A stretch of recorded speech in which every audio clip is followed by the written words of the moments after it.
Good morning, WURD family. It is Friday, March 19th, 2011, and I am none other than the one, the only Kayla J, and I am guest hosting The Source on this morning.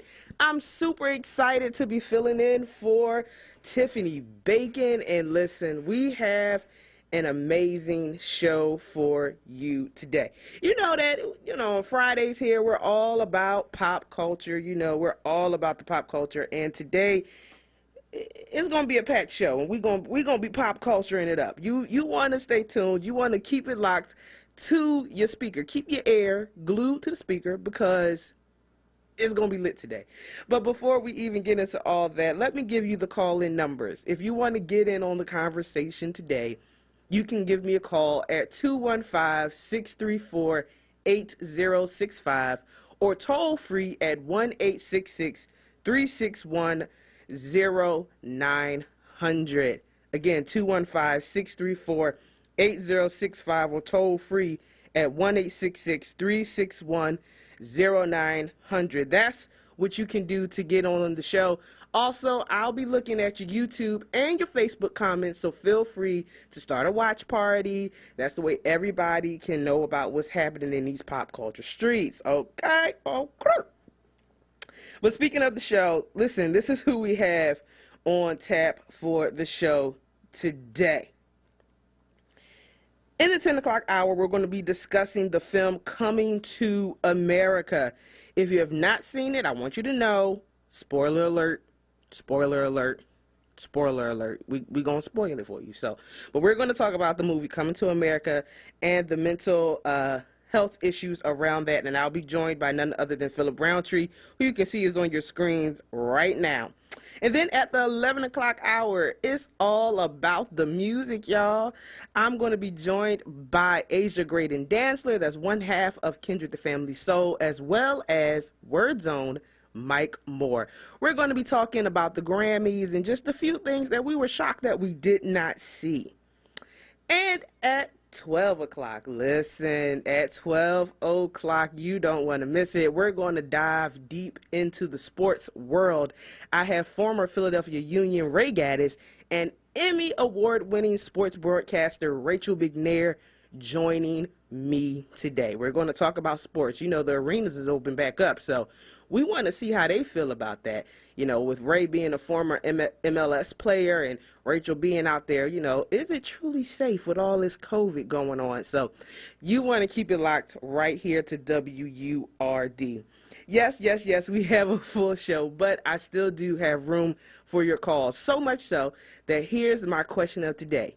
It's Free Yourself Friday, y'all. It's Free Yourself Friday. So I want to know, what are you freeing yourself from? That strange addiction? What is it that you need to just give up so you can be the best you can be? All right, listen, I'll tell you what mine is. I need to stop working with the television on. I always be like, it's background company, it's going to be good. But for real, y'all, it don't be good. Because I end up watching Hulu or Netflix instead of getting the work done that I need to get done. And that's not a good thing. That's not a good thing at all. So give me a call, 215-634-8065, or toll free at 1-866-361-0900, and let me know what you are freeing yourself from this week. But it's time to get started. I'm so excited to have my first guest here with me, Mr. Phil Roundtree. Hey, Phil, and welcome to the show. Oh, thanks for having me, Kayla. How you feeling? I'm feeling great. I'm feeling real good. How about yourself? I'm good. It's Friday, right? Just got paid. I think it's a song that go that way. So yeah, it's a good day. It is. It is a real good day. It's a real good day. But got to do a real wellness check, though, with all that's going on in the pandemic. On a scale from 1 to 10, how are you feeling? Oh, man. I mean, that's how you gonna ask the questions that I be asking, Kayla? That's who you think I learned it from. I stole that right from you, man. Yeah, I feel good today, so it's an 8. I try to be as present as possible. I try to stay in the moment. So right now it's 10:11 a.m. I try not to look back. I try not to look forward. I just try to stay as mindful and as present as I can be. So at 10:11 a.m., I'm feeling amazing. That's awesome. I'm happy to hear that. I'm happy you're feeling amazing. I'm feeling amazing too. I'm feeling amazing too, and excited to Right, and have my this. apologies for not asking you. My bad. That's on me. Oh, listen, man, it's okay. It's okay. I charge it to the mind and not the heart.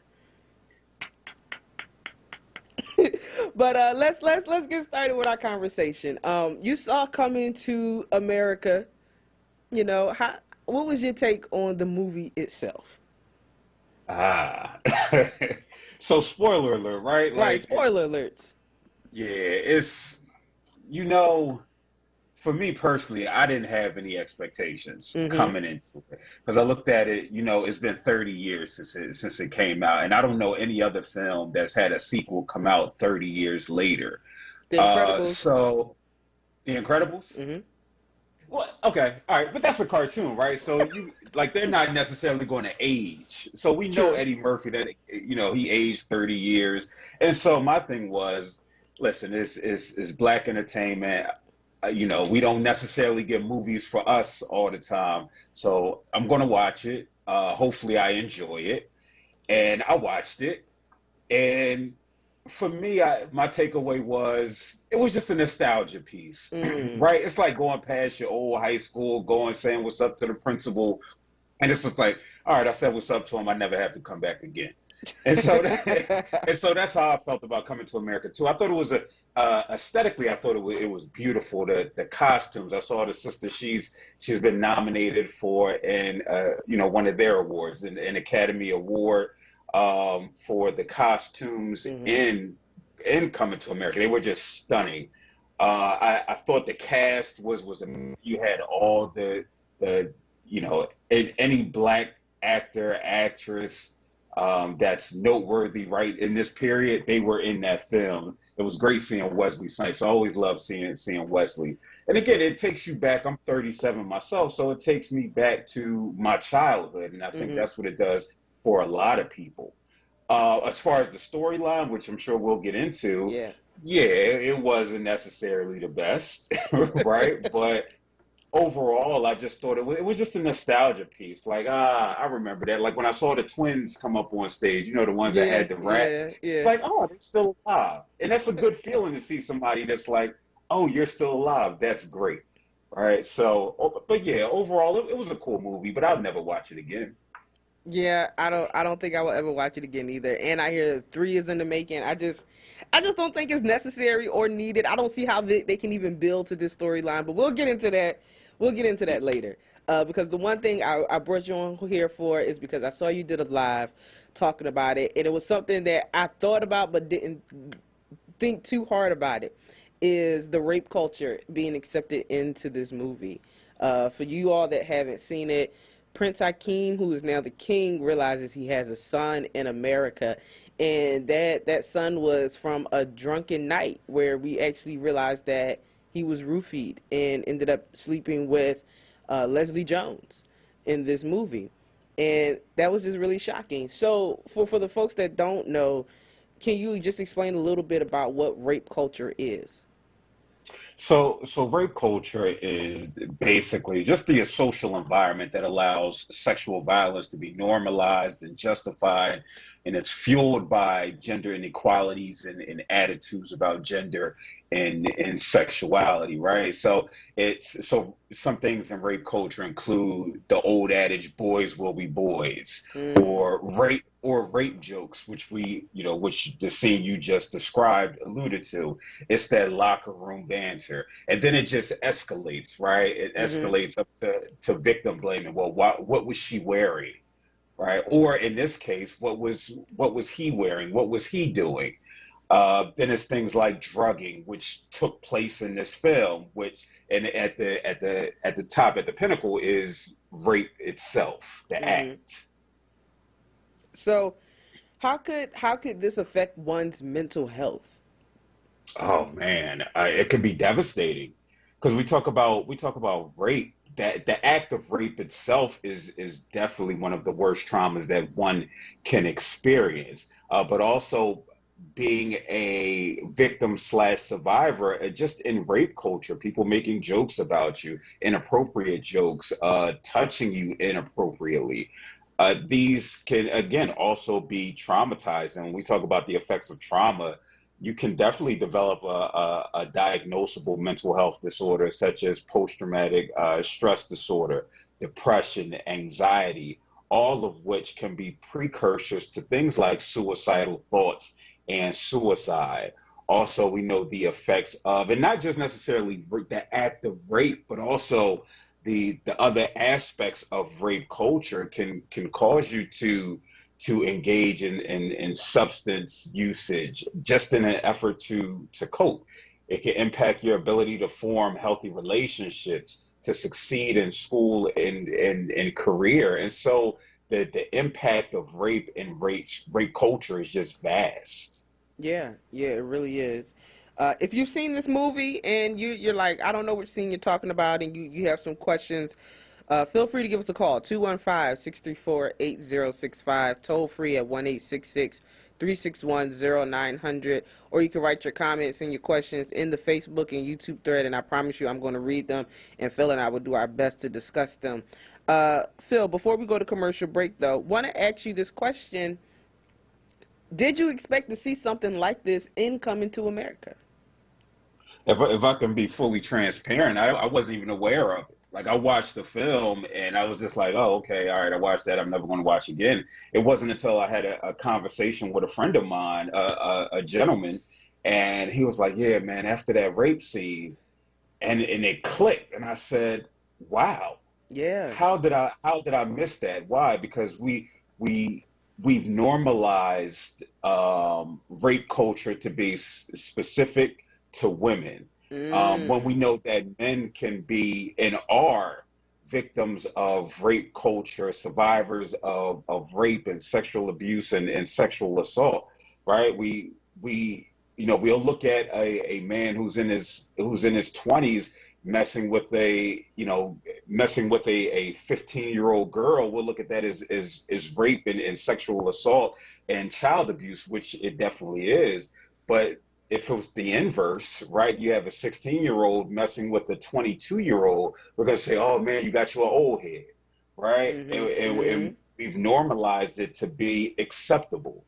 And so with this scene, and then when I went and watched it again, she literally drugged him, right? She blew marijuana in his face, Yeah. and and he said it. He said, I don't even remember what happened. He just Yeah. said a wild boar got on me. I know that's the joke, right? But the wild boar got on me and went wild. So she drugged him and she raped him. And as a result of that, a child was conceived, which we know happens far too often in situations like this.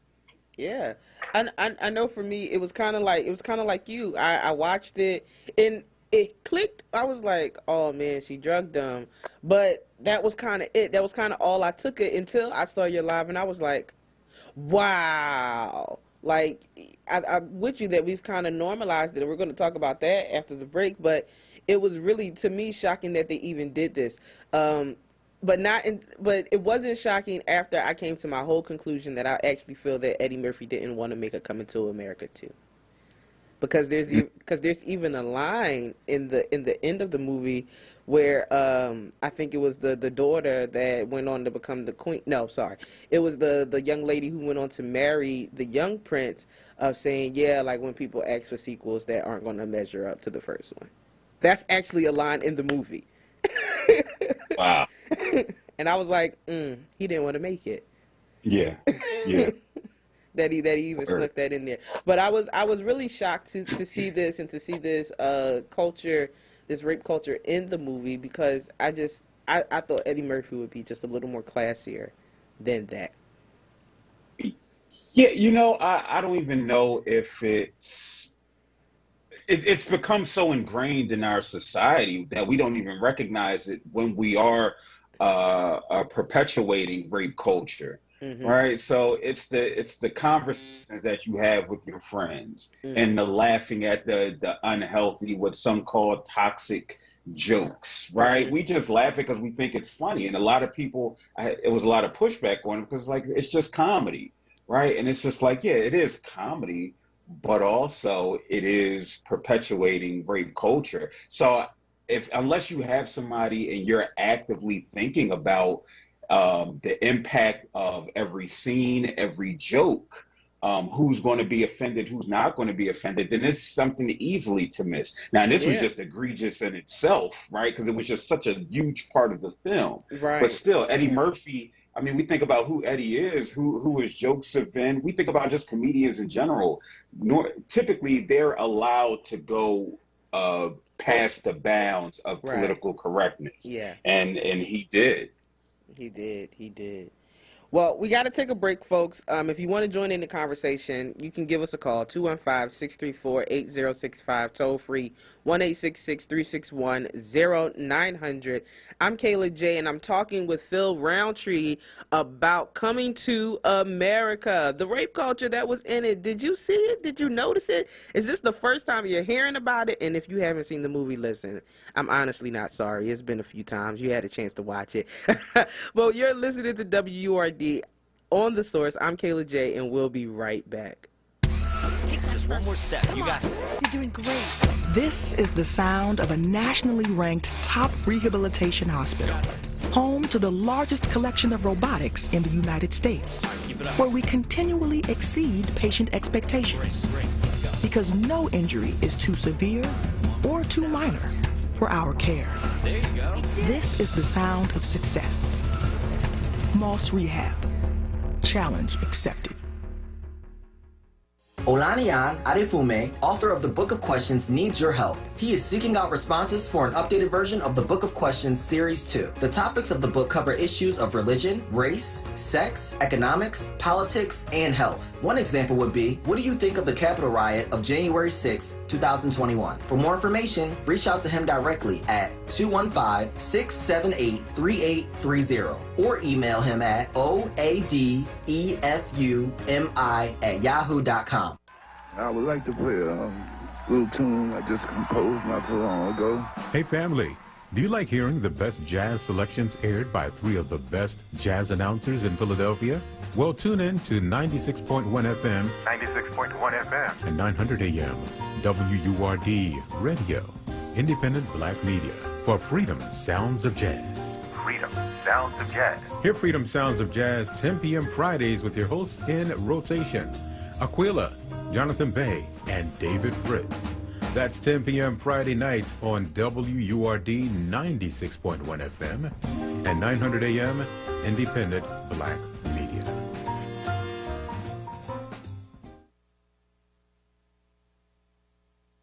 You're listening to The Source on WURD Radio, 96.1 FM and 900 AM WURD.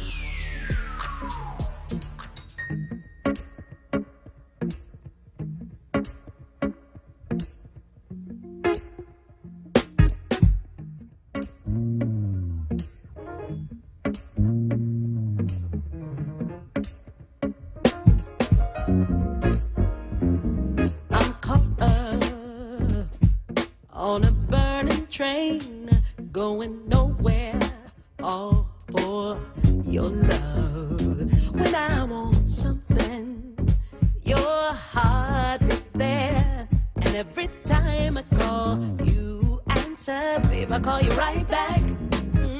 What kind of love is that? No, you don't be answering your phone. No. What kind of love is that?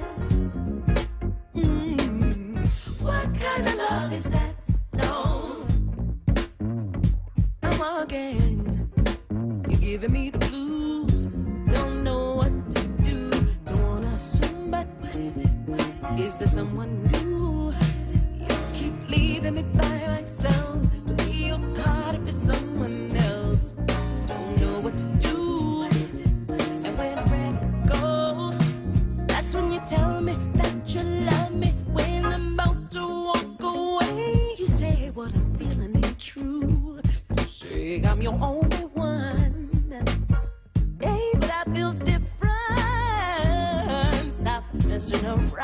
you better. That's What Kind of Love Is That by Lettucey featuring Corey Mickey.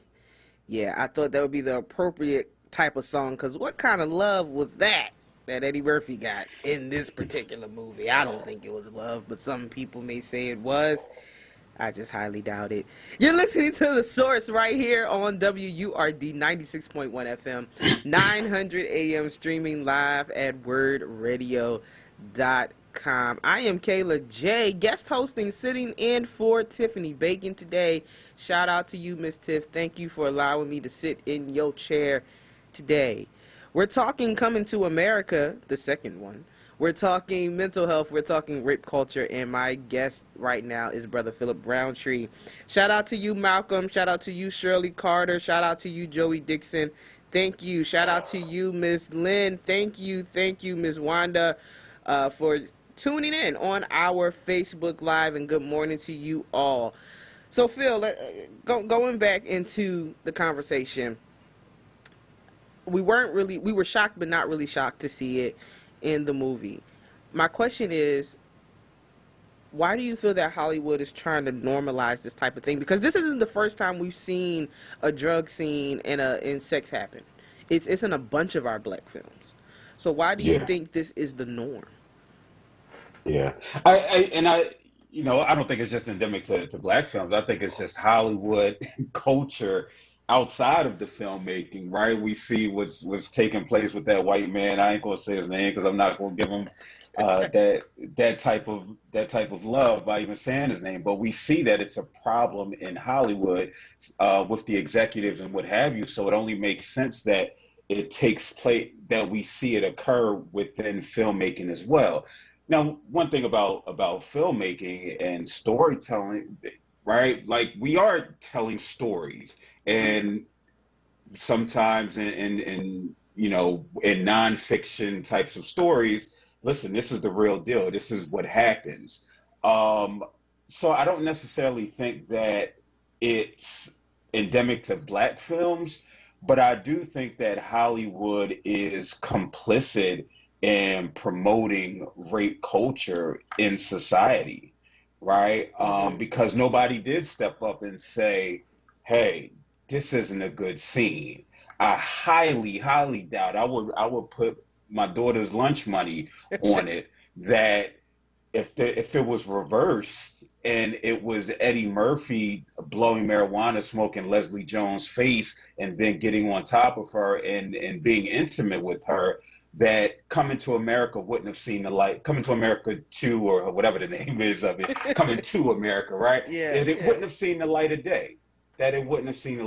So I really think Hollywood is complicit in it, and also reinforce the double standards when it comes to this idea of rape culture along gender and ethnic lines.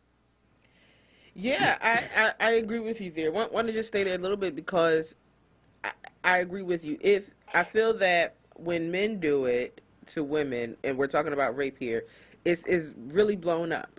And I think it's really sad that when men are raped, that people just see it as nothing. And in this movie, that's kind of how I felt it being seen as. They kind of blew it off as a joke, as that's his whatever son. We can't say the word here on radio, but his blank son.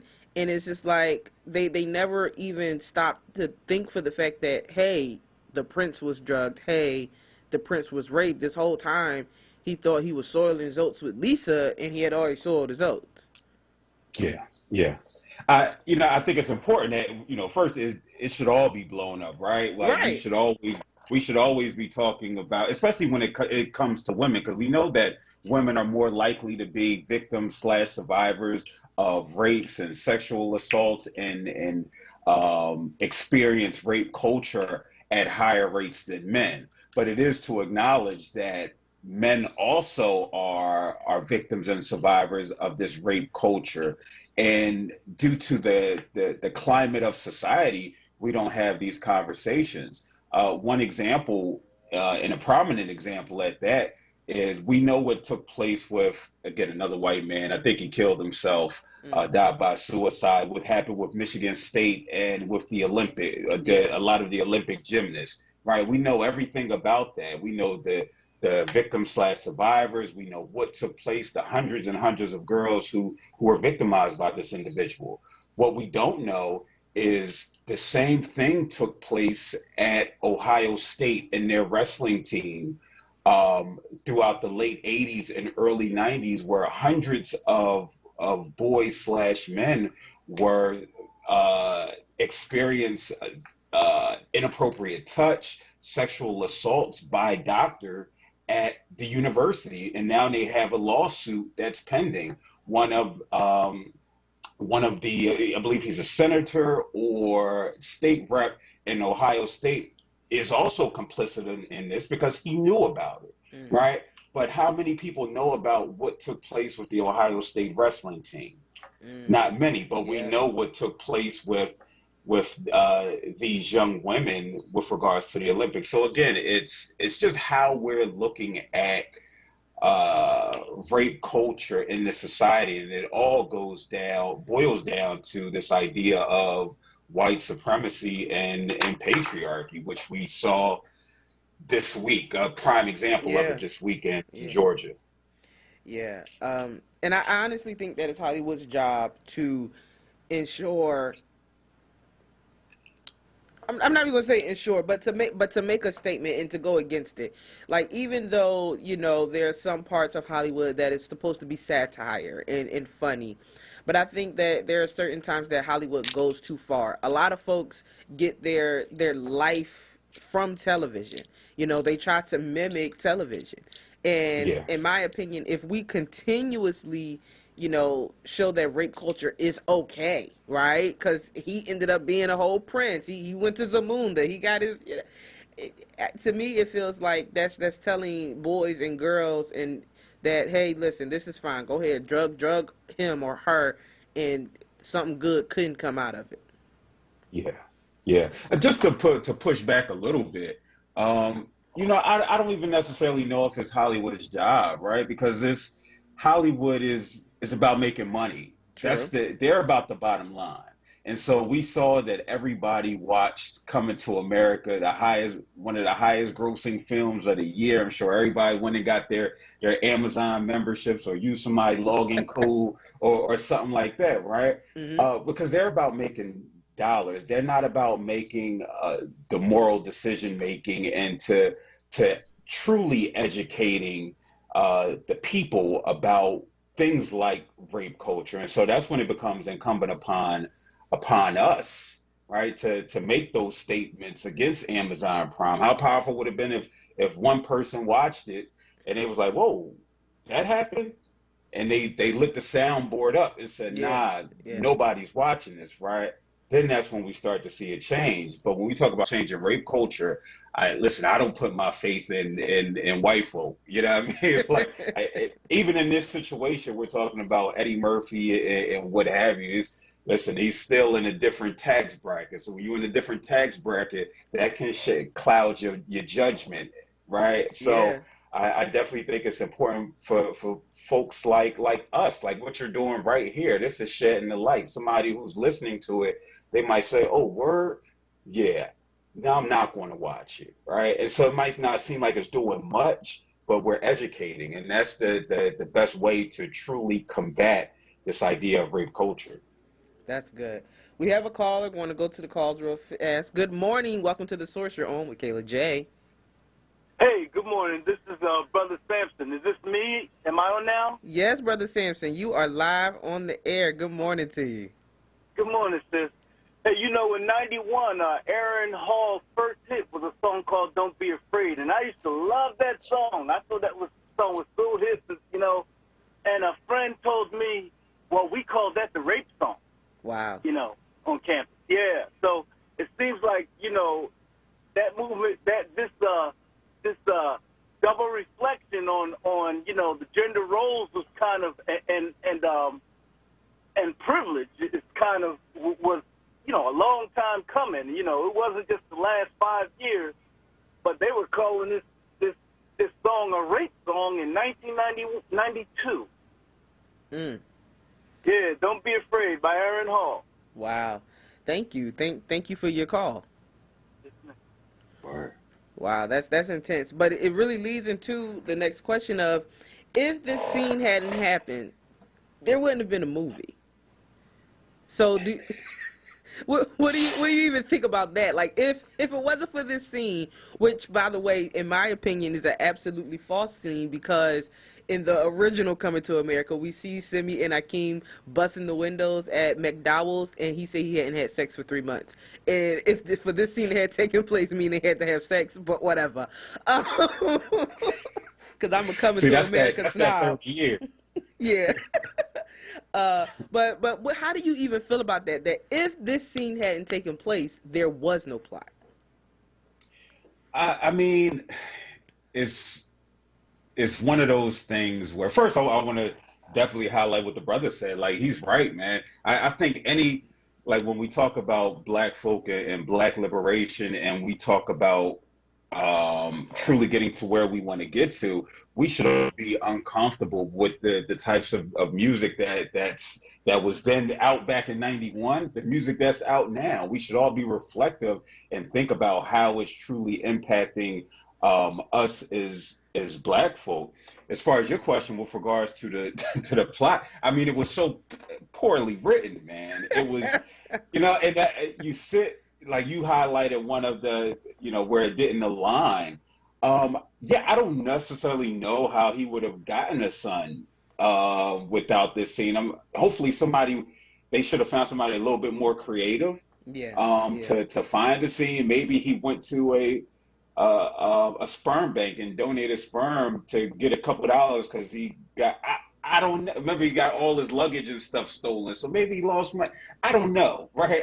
And that's the difficult part. That's why they make the big bucks, to come up with it. But it was seen that way if they couldn't be creative to find another way to push this storyline of royalty again. And this is one of those things where it's just like, why even make the movie? Yeah. Right? If you have to go to this extreme to have put it out there, right? Mm-hmm. To have a storyline, you got to go to this extreme. So yeah, I don't know. What do you think?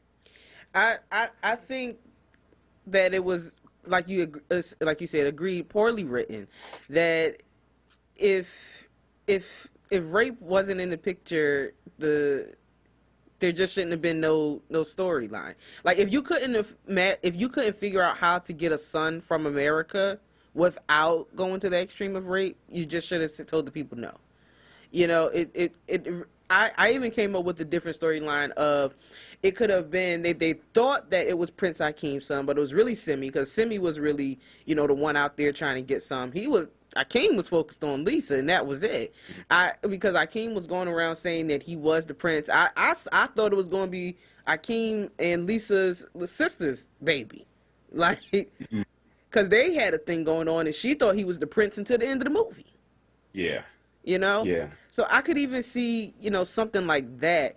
But like you said, to go to this extreme of having to make this fictitious rape go on, I think that was just sad. It was just sad. It was just a poor excuse for writing a plot, in my opinion. Yeah, I even tried to sit. I was sitting thinking maybe if they were like they're intoxicated, but even that, right? Because you can't consent to, and this is an important part, right? Like, because what happened with Akeem and Leslie Jones, there wasn't consent there. And so even if they were intoxicated, both mutually intoxicated at the same levels, there still wasn't enough between the two for consent to take place. Consent can't happen with two adults who are under the influence, right?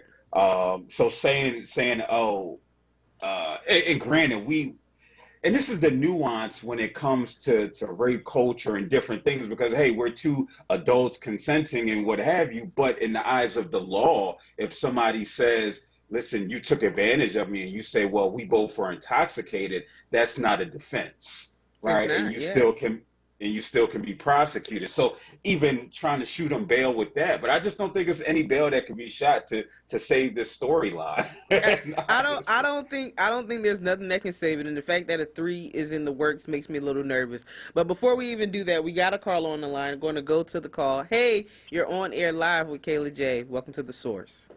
Hi, I wasn't really trying to get on The Source. I was trying to find someone from your talk radio show who wants to answer some questions that I have. I wrote a book called The Book of Questions. All right, Olaniyan, we can talk about that on the commercial break. And speaking of commercial breaks, it's time for one right here on WURD. I'm Kayla J. You're listening to The Source, and we will be right back. Did you know you can use LIHEAP to pay your PICO bill? Last year, PICO customers received almost $17 million in free LIHEAP support. This year, take advantage. This deal is first come, first served. Apply now. Call 800-34-HELP-4.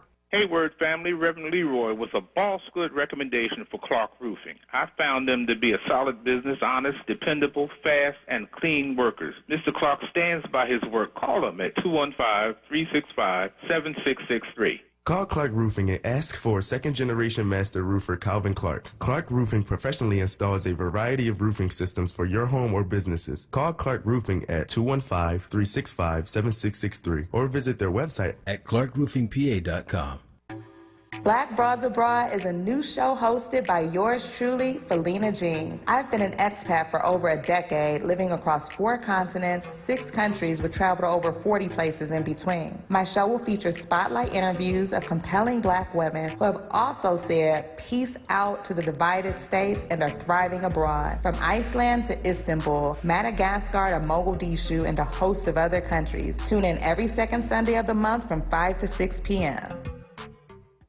Livelihood, WURD Radio's new initiative, connecting Black Philadelphians with jobs, entrepreneurship resources, small business development information, and financial literacy tools. Tune in to WURD Radio for our weekly livelihood segments and every weekday show. For a full schedule, visit wordradio.com/livelihood. For more information on livelihood, visit wordworks.com. That's WURDWORKS.com.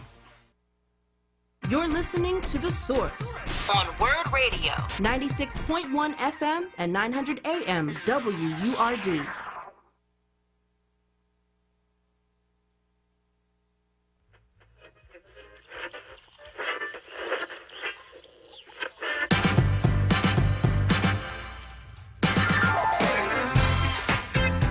Let's take it back.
Yeah, that's called You Loved Me by none other than gospel artist Anita Wilson. You're listening to WURD Radio right here on 96.1 FM 900 AM. This is The Source, and I'm Kayla J, and we're going to dive right back into this conversation with Philip Roundtree. So, Phil, I've said it numerous times. There's a 3 coming in the works. It has already been said. It was rumored, but it has been a confirmed. How do you think they can even build to this story?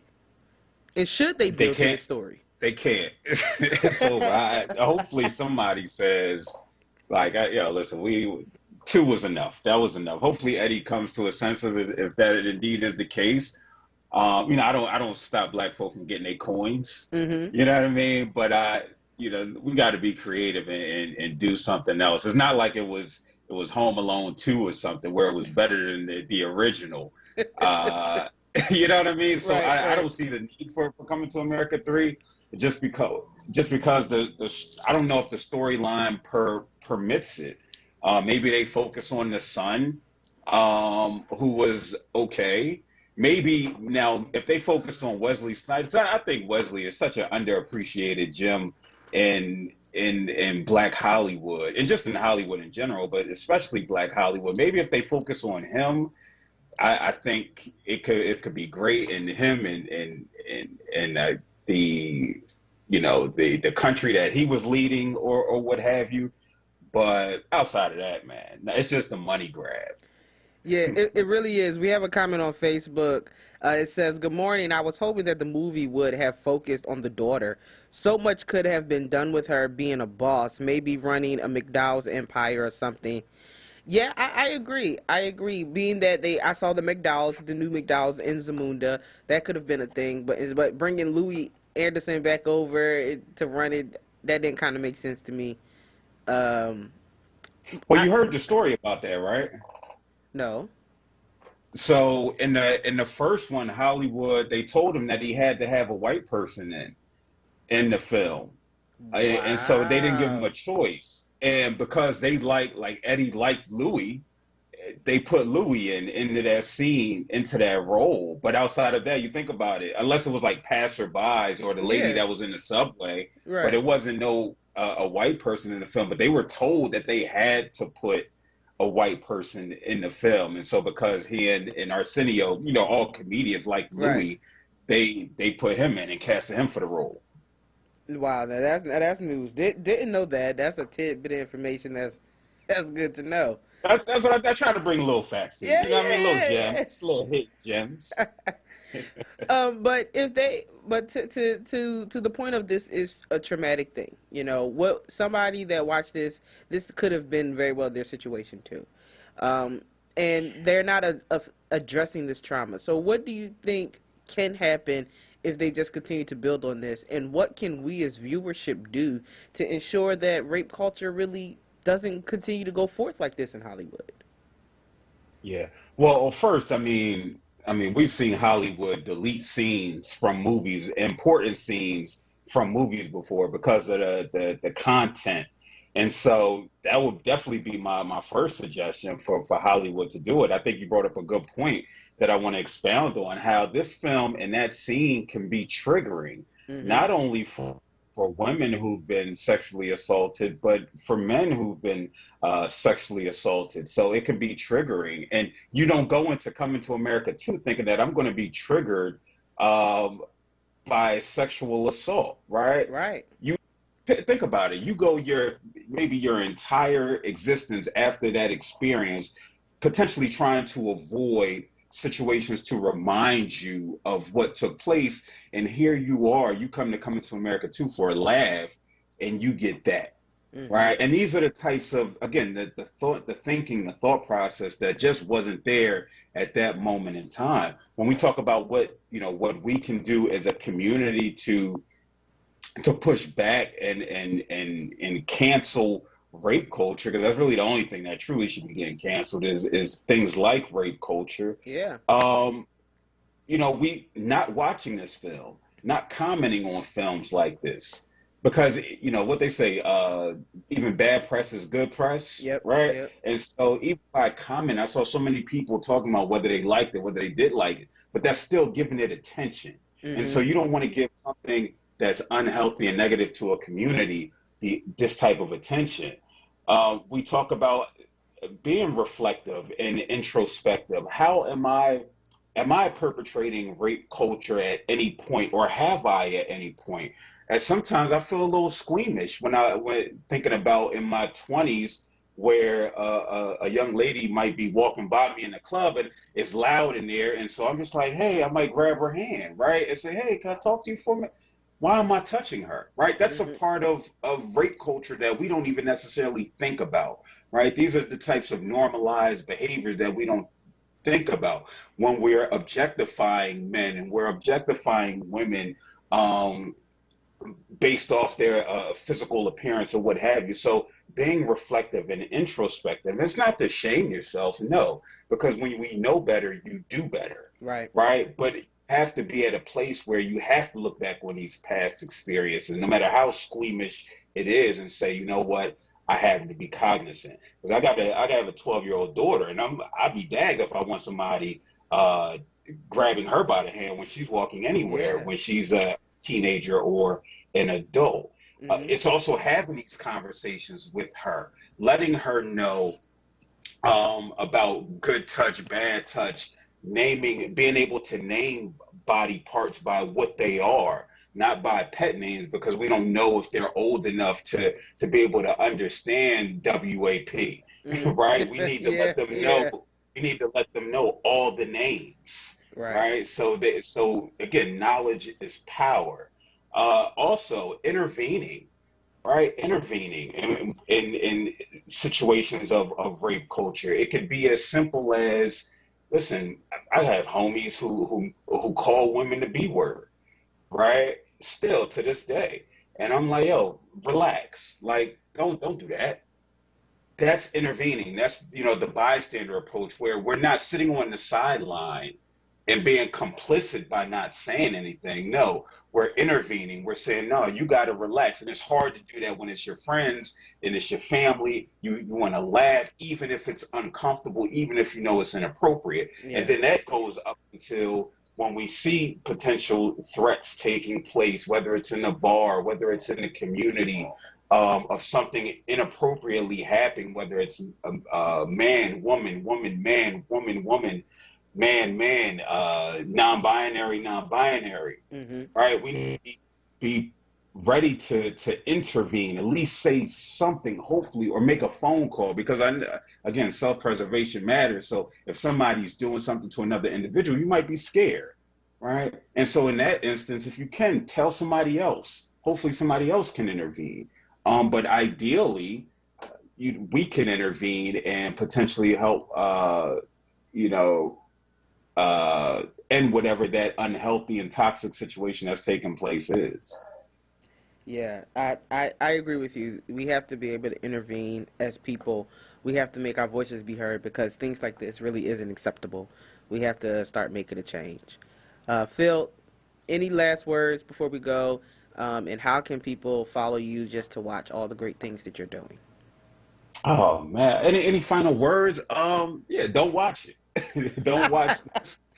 Keep it real. Don't watch it. Don't do it to yourself, because we take in so much trauma and so much unhealthy stuff on a daily basis, man. We need to be mindful about the food that we take in, and not just the food that we eat, but what we're just taking in our lives in general. As far as how people can get in contact with me, I'm on the socials. So you look up Philip Roundtree, that's PHI 2 L's IP.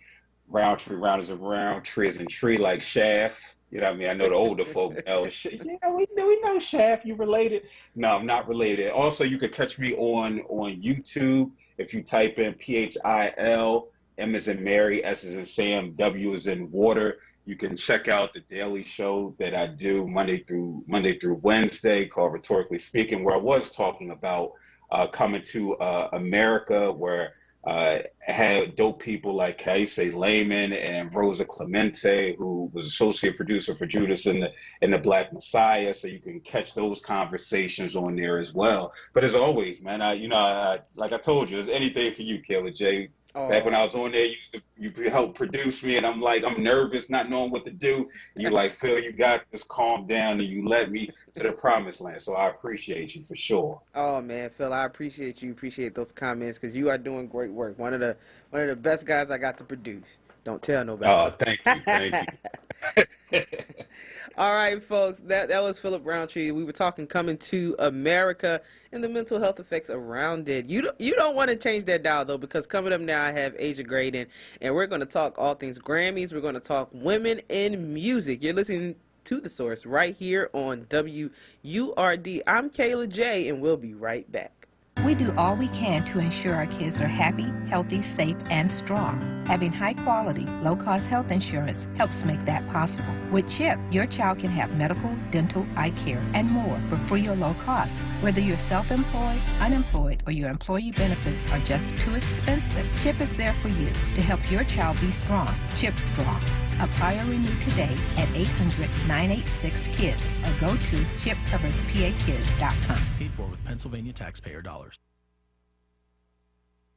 Enterprise Exterminators, located 4943 Wayne Avenue, specializing in lanternflies, termites, bedbugs, fleas, mice, and roaches. Do-it-yourself kits are available. Call now, 215-849-7070. The Mattress Man is a second-generation family-owned mattress specialist business since 1988. Open 7 days a week, located at 7421 Stenton Avenue. The Mattress Man discounts Serta, memory foam, orthopedic, and ComfortTech mattresses every day. You deal directly with the owner, Julian, to ensure you get the best price and best service. The Mattress Man offers same-day delivery on most models to most areas. Ask about the WURD discount. Call 215-424-5550. The Black Words Book Club. WURD Radio's new monthly conversation on books that explore the African American experience through social, economic, and environmental justice issues. Tune in the second Tuesday of every month on Evening Words with Nick Taliaferro, 4 p.m. till 7 p.m. For April, WURD Radio is partnering with the Free Library of Philadelphia and showcasing their pick for its annual citywide reading program, One Book, One Philadelphia, entitled The Tradition by Jericho Brown. Be sure to listen live, as Nick Taliaferro will hold a contest for a giveaway book bundle that consists of 4 titles from Kensington's Defina's Authors of Color's newest release. Don't miss it. Tuesday, April 13th on Evening Words with Nick Taliaferro. Attention for WURD members. Get your copy and receive a 20% discount when you purchase at Harriet's Bookstore or Hakeem's Bookstore. For more information on the Black Words Book Club, visit wordradio.com. The Black Words Book Club is sponsored by Defina. Defina is an imprint of Kensington Publishing Corporation, America's independent publisher, concentrating on authors of color. This is WURD Radio, 96.1 FM and 900 AM WURD Philadelphia. Independent Black Media. See, I used to feel so down. Things are coming around. Now I'm stepping in a new light. Almost gave up, but I gotta get right. Gotta give it another try. Gotta get right. Gotta get right. Gotta give it another try. I just gotta get myself together, 'cause I'm getting better. I gotta get myself together, 'cause I'm getting better, better, better, better. Doing better, getting better, being better, 'cause you know I'm better. Doing better, getting better, being better, 'cause you know I'm better. See, I can't live in the past. I gotta live for me at last. Yeah, I'm ready to make a change. Time to switch it up. It's a new day. I'ma get more time. I'ma go out chasing what is mine. Peace, love, joy, happiness divine. Things are better on the other side. I just gotta get myself together, 'cause I'm getting better. I gotta get myself together, 'cause I'm getting better, better, better, better. Doing better, getting better, being better, 'cause you know I'm better. Doing better, getting better, being better, 'cause you know I'm better. Waking up and got a smile heavy on my face. Things are better 'cause I know what's ahead of me. New life and new season of prosperity, 'cause I know that I'm walking in my destiny. I keep going and I smile. Blessings stretch more than a mile. Brand new life is on the horizon, rising higher and higher. I'm gotta get myself together, 'cause I'm getting better. I gotta get myself together, 'cause I'm getting better, better, better, better. Doing better, getting better, being better, 'cause you know I'm better. Doing better, That's my girl, Destiny Monet, with her hit single, Getting Better. That's just a feel-good song. It's just a feel-good song because guess what? Every day, you truly should be getting better, and being the best version of yourself. If today you feel like you felt yesterday, that means you're doing a little something wrong. You should just a little off. So try to make sure that you are getting better and better each day. Just like wine, get better and better with time. Listen, honey, we sure do too. You're listening to The Source right here with your girl, the one, the only Kayla J, on 96.1 FM, 900 AM WURD Radio. We're streaming live at WURDradio.com. Good morning to all you who are watching via Facebook Live. Raphael, Shalada, Malcolm, good morning to you all. Thanks for joining me and tuning in. And shout out to you all that are watching on YouTube. I see your comments. I see you there. Go ahead, hit the like button, hit the share button, and tell somebody Kayla J's on and we're having some good conversation. I'm really excited to welcome my next guest. You heard her here on The Source last year and the year before that. She's filled in a few times, and I love her so much. You also hear her on the radio because she is one half of Kindred the Family Soul. Please help me welcome Miss Asia Graydon Dantzler, a.k.a. Kindred the Wife. Good morning. I like to call her Auntie Asia. Guys, what's up? Good morning. Good morning. Gotta ask you before we even dive deep into our conversation on a wellness check, on a scale from 1 to 10, how you feeling? I'm actually feeling like around an 8 or 9. That's amazing. I'm feeling really, really good. I have, a few things that have to be done, but I feel optimistic that I'm going to get on top of them, but I feel really good right now. That's great. I love to hear the 8s and the 9s and the 10s, even though I know a lot of people, we kind of stay around 5 and 6. I love when I can hear someone say they're at an 8, 9, or a 10. That makes me feel good. Yeah, I mean, I have to, disclaim a bit of my 8 or 9 just because of the sense of, like, look, that doesn't mean nothing is challenging. It just means that I personally feel good about where I am. So, yeah, there you go. Well, talking about who you are, just for those that may be meeting you for the first time, but if they listen to WURD, I know that they're not. But if they are meeting you for the first time and they're a new WURD fan member, give us a little background about who you are. All right, well, I'm a 42-year-old black woman, and for the past 2 decades, I have been in a group called Kindred the Family Soul, and we have 6 recorded albums to our credit. Our first album, Surrender to Love, y'all might know some of the songs from that. There were songs called Far Away and Stars. And our second album had a big song called Where Would I Be? Mm-hmm. We got our start right here in Philadelphia doing the Black Lilies, so there are people who may remember us from that time. And we've just kind of done a bunch of different things. We've been in a National Walmart commercial. We've been nominated for a couple of, Blackity Black awards. And, that's a little quick version of the bio. And then, of course, I had the honor of, spending the year before last, guest hosting right here on URD on The Source. Yeah. Hanging with you. Hanging with me. And that's how, yes. And you're, amazing. So, that's my story. The quick version. Yeah. I have a bunch of kids, too. So, yeah, I'm a mother to 6 children and an artist and just a black woman trying to keep it together in this world. And the one thing she forgot to say is that she is just an amazing person. Anybody that has met Asia knows the love that she exuberates and the smile. If you're having a bad day, when Asia walking in the room, you're guaranteed to just stop having one. That's just how I feel. That's just how I feel. That's what's up. I appreciate that. No, I really do. I do. Awesome. Well, let's talk about what you're known for. Your music, and being a woman in music, being a black woman in music. That is just so much right there.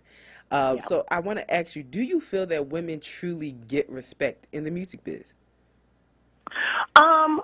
Probably not. Well, not probably, no. I don't think they get as much as they should. The music business is actually, as businesses go, still pretty archaic in the way that it treats women. Of course, you do have powerhouse women within the music industry who have, made, amazing strides, women like Cassie Hughes, women like, oh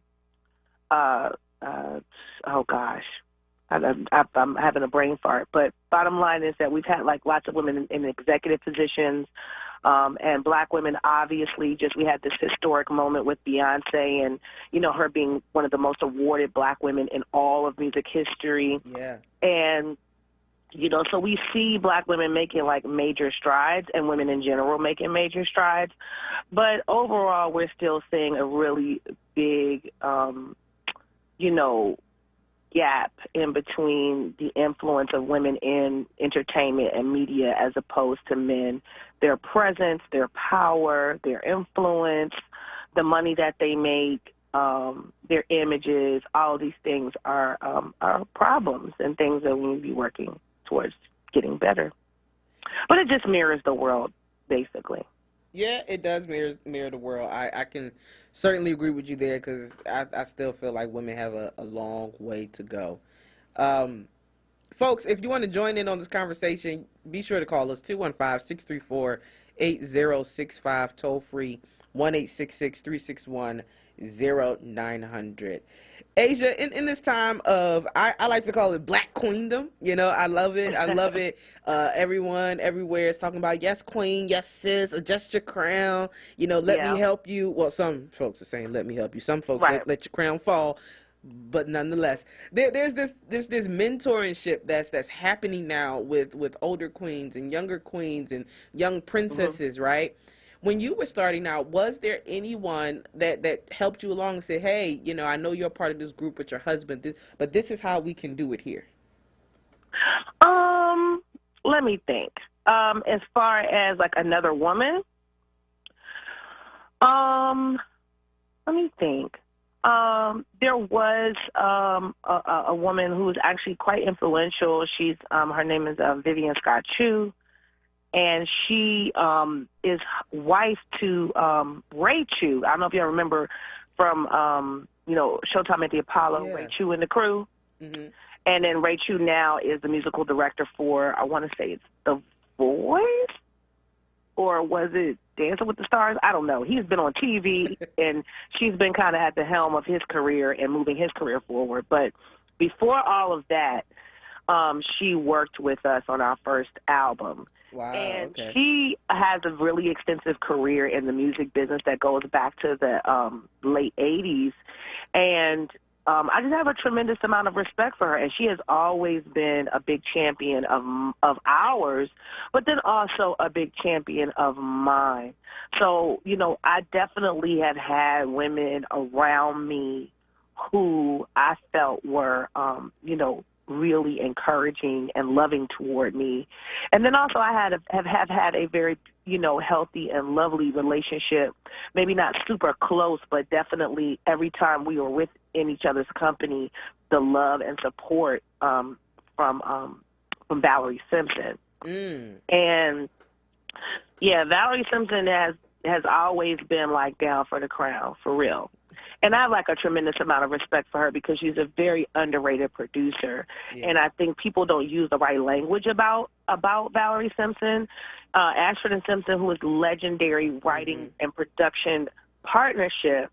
But one of the things I think people don't understand is that the musical aspect of that partnership comes primarily from Valerie Simpson and the production aspect. And so a lot of times people associate that with the male energy, and that's not the case with their partnership. And she really is a genius. And so I feel like she doesn't get that moniker genius. Wow. And she's been really good to me over the years. And, my peers at different times, though I wouldn't consider them like mentors per se, my peers have looked out for me and encouraged me and championed me in many, many ways, privately and publicly. So I would say I have had some good experiences. I wish that I had had more, but I have been connected to some amazing Black women along the way. And so I consider myself really blessed in that way, yeah. Yeah, I consider you blessed as well, because Those were some great folks that just have in your corner that you talked about. Those are some great folks. Sure. Yeah. Mm-hmm. Yeah. Well, we got a caller. Go to the phone lines. Hello. Welcome to The Source. You're on with Kayla J. Caller. Hello. Well, I guess they decided to just hang on up and listen to us. That's fine. But you can definitely call in 215-634-8065. Toll free 1-866-361-0900. Feel free to also write your comments in the Facebook Live section, in the comment section of our Facebook Live video. Also, and you can also head over to our YouTube page and write your comments there. Good morning to you, Haley. Good morning to you, Deanna. Happy Friday. And yes, it's a double dose of Kayla J today. As many of you know, I had my normal show tonight at midnight, but we'll talk about that a little later. Asia, the Grammys just happened, right? The Grammys just happened. And I feel that there was a lot of female love this year. A lot of women love. What do you think about that? Do you think I'm right or? I didn't get a chance to watch the whole telecast, but it's, these days of social media, you can get the whole tea. Yeah. Like literally right after. During sometimes. During, after, the whole nine.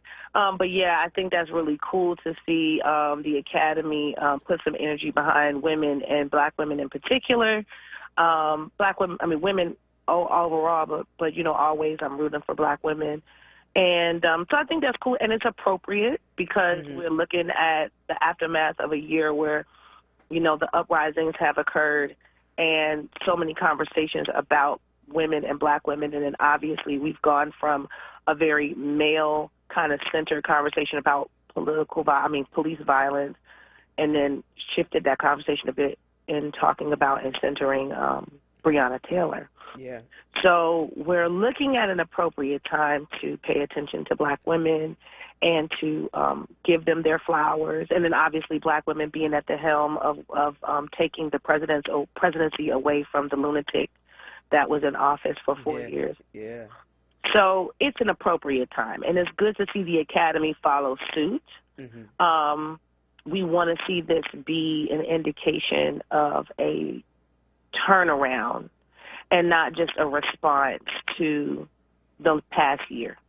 We want to see this be an indication that this is what will continue to happen, and that black women will continue to be celebrated for the work that they put in, and centered in the conversation. Obviously when earned, but we often earn and have earned for many, many years and don't get any recognition. So I was really happy. And I thought it was a really cool thing to see Beyonce, like I said, elevate to this place, because it's good for young women to see this. Yeah, for sure. She's had this tremendous work ethic over a period of years. They've seen her, do every kind of thing, movies and documentaries and music videos and all kinds of different things. Seen her put out a really diverse career, and it just really is inspiring. I'm happy to see it.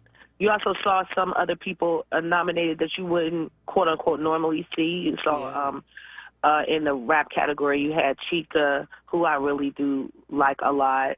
You also saw some of our contemporaries. Ledisi won after being nominated, I want to say, like 14 times. Yeah, or something. I was happy to see she finally won. I'm not. Yeah, and then also too, like I said, another friend of ours, the Baylor Project, Gina Marcus Baylor, and to see also people like Robert Glasper continue to be acknowledged, and it was quite a few new faces, not just women, but people just kind of that you wouldn't normally see.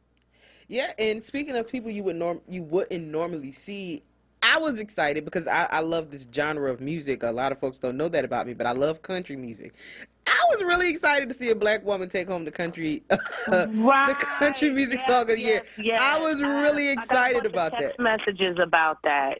Yeah, no, that was pretty dope. But again, as she deserves to be celebrated, and we're excited about her being celebrated, we have to remember that Black people, Black women are at the core and the onset of country and blues and jazz. Yeah. And we shouldn't be surprised to see a Black woman win an award for country music when, let's... Come on, go ahead. We invented it. Black folks invented country. So let's say it's a good welcome home and a wake-up call to the Academy, and that hopefully it's an indication of a change in the way that we acknowledge Black artistry from this point on. So here's a question for you about that. How do you feel, though, about races crossing genre lines? A lot of folks would believe that, country music isn't for, people of color, or that pop isn't for people of color. That's more, for our Caucasian brothers and sisters. Or when we find that one soulful singer that actually happens to be white, people seem to be shocked.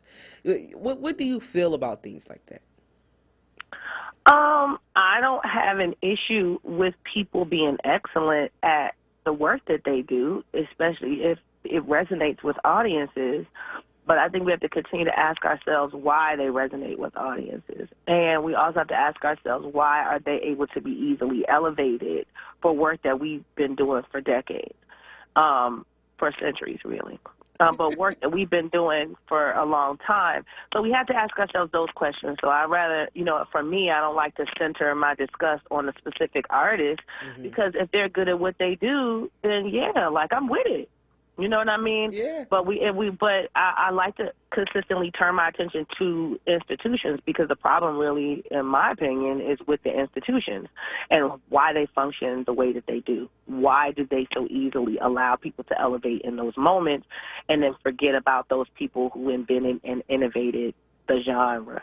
And that's kind of where I'm at. And then that kind of gets into the makeup of organizations and whether or not they have enough representation within the organization. And then it also gets into culture, like just how much we value Black artistry in general. You know what I mean? Yeah. But I do think it's important that for non-Black artists, when they are occupying spaces that are quote-unquote Black, that they are vocal about that. It's important for them to speak up and not just benefit from the fact that, they have, access and can be easily, like I said, lifted up. They should speak up on it. But it's true. Black people can make any kind of music, and so they should be able to be and excel in all of those things. But I just think it's important that we ask ourselves the why and continue to ask ourselves the why. Do that kind of culture audit. Yeah, I agree with you there. Before I give my take on it, we're going to go to the phone lines. I see a caller. Good morning. Welcome to The Source. You're on with Kayla J. Hey, Kayla J. Good morning. Good morning to you. How are you doing today? Maurice from North Philly. Good. And I'm glad you touched this subject, and I'm glad the history is there that we created country music. Country music is nothing but the opposite of the blues. Yeah. And that's good to hear that language. But it's something that you touched on and the sister touched on about giving us our due. And I brought this up last week on one of Solomon Jones' show. And he was upset because I talked about Tina Marie. And we were talking about appropriation. Tina Marie is a great talent. I'm not taking that away from her. But Tina Marie took the style from Linda Jones. And a lot of people not are familiar with Linda Jones because she died at a young age at 27 years old. She was from Newark, New Jersey. And I had someone in my car when he was riding, and they're like, yo, that's a young Tina Marie? No, that's a Linda Jones. That's where Tina Marie got her style from. And y'all said something, as long as they give the due where it came from. Because Tina Marie got elevated, not just in the Black culture, but she got elevated globally in the white culture. But no one ever knew the original singer of that style, riff and runs, was Linda Jones. And if you check her music out, it's like Tina Marie, but it's not. But Tina Marie do give a shout out. If you go through her bio, she do shout out Miss Linda Jones. And she did a remake of some of her music. Well, Brother Maurice, just while I have you, wouldn't you think that that's giving credit? She didn't say that she took it, because, you know, some folks, some artists back in the day just took the music that black people made and called it their own. You know, Elvis comes to mind. He took a lot of music, and he didn't give credit to nobody. He said, this is all me. Well, she was called out on it. Okay. She was called on it, but she still gave credit. I would give her kudos. She gave credit. And you're right, Elvis took Little Richard and Bo Diddley music and never gave him a dime. He took Big Mama Thornton with Hound Dog. Yes, he did. His biggest hit. And never gave him appropriation. Yeah. But that's why when we talk about reparations got to cover that also, our intellectual property. I will have to say I agree with the brother on the intellectual property issues for sure. You know, that music and art and culture is a huge part of reparations that we should get back. Yeah, I truly agree with you there. Thank you, Maurice, for your call. I appreciate it so much. You too can be a caller. You, and you. That's how we say it in the church. You, and you. You too can be a caller. 215-634-8065. Toll free 1-866-361-0900. Asia, can I keep you just for a little bit? Got to take a quick commercial break. Yeah, you sure can. Awesome. You're listening to The Source right here with your girl, Kayla J, on 96.1 FM, 900 AM, streaming live at WURDradio.com. My guest right now is Asia Graydon Dantzler, and we'll be right back. Philly Peace in Progress nonprofit organization was started to create a positive change and bring awareness to the growing drug and gun violence in Philadelphia. Philly Peace in Progress is looking for volunteers to make a change with organized programs, mentoring, problem solving, conflict resolution, and more. If you are interested, email Nelson at phillypeaceinprogress.com or call 267-529-7255.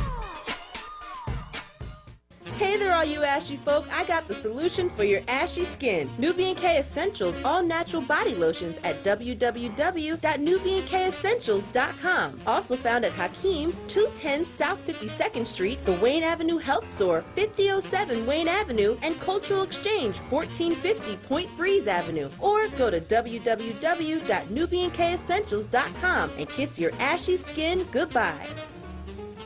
Tune in every Saturday at 6 p.m. to Recovery Talk 101 with your host, Rick Ford, talking about addiction, treatment, and recovery, right here on WURD Radio. This is not a fad for us. We will not resume our regular programming when things die down. We're not black to help our bottom line or because it's politically correct. We're not joining a fight. This has been our fight, our message, our people. Black lives have always mattered here. We are undeniably, indefatigably, unapologetically, permanently Black Talk Media. WURD.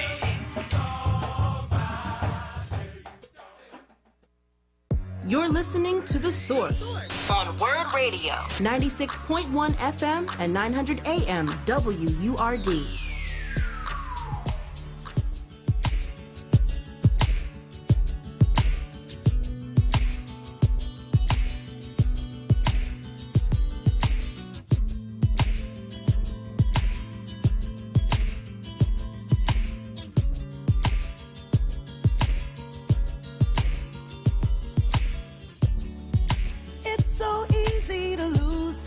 In the world we live, it'll have you feeling you ain't worth a damn. If you don't have that thing, if you don't go that place, if you don't make that deal, if you don't know that face, oh. Now if you look around you, it's easy to see so much love surrounding you. You can find joy in the moment, savor and hold it. That's all that's ever been important to me. Oh, these are the best things. All I want to share. These are the best things. I don't want to miss a minute. All the moments wrapped up in it. The gift of life that's chosen just for me. Water receding from the floods of yesterday. slow to drain any puddles they remain. But right before your eyes, what was slippery dry becomes the open path to navigate your life. When the sun sets, the moon rises. It's never out of sync. Life is so much better than you think. Tapped into the rhythm. The treasure's never hidden. Mistakes can be forgiven. Open up and see. These are the best. That's The Best Thing by Kindred the Family Soul. And I happen to have one half of them right here. None other than Asia. Oh man, that song is love. I love it. It's one of y'all. It's y'all newest single, right? Yes, it is. Yes, it is. We're going to get into that a little later because I saw something that should be popping off in about 2 weeks, and I want sure people. I want to make sure that people are able to support. But welcome back. You're listening to The Source right here. I am your guest host today, Kayla J, sitting in for Tiffany Bacon. For you all that are like, wait, Kayla, I thought you come on at midnight. Listen, you get a double dose of me today. A double dose. I will be on at midnight with my show, Kayla J's Gospel Hour. So don't fret, folks. I will be back. Okay, I'm gonna go take a nap, like I tell y'all to do, and then we're gonna be back. All right, but right now I'm back with Asia, and we're talking women in music. We were talking about the Grammys, and before we went to break and had our caller, Brother Maurice, we were talking about racial lines crossing genres, and he brought up Tina Marie, and I'm actually just one that feels like you, Asia. If you got the talent, you got the talent. Whether you white, black, purple, I don't really care. If you can sing and you can sing in your genre and you can sing on key, I'm going to buy your album. Because there's some people that try to do it and they just don't do it well. But I'm going to buy your album.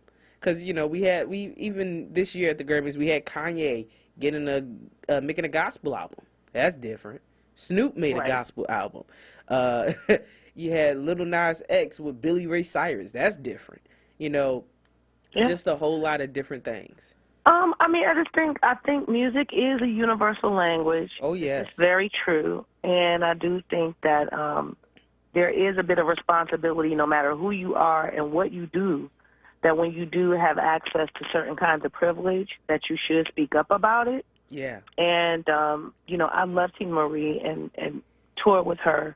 And she's really an awesome person and, just an amazing kind of iconic figure musically. And so, so obviously it hurts a little bit to hear anybody say anything about her that we have to think about. But I think the overall message is there where you say, if you are in some way, shape, or form privileged in that moment above communities that don't get to be acknowledged, that it's important to acknowledge that. And, so there's always room for kind correction in everything that we do.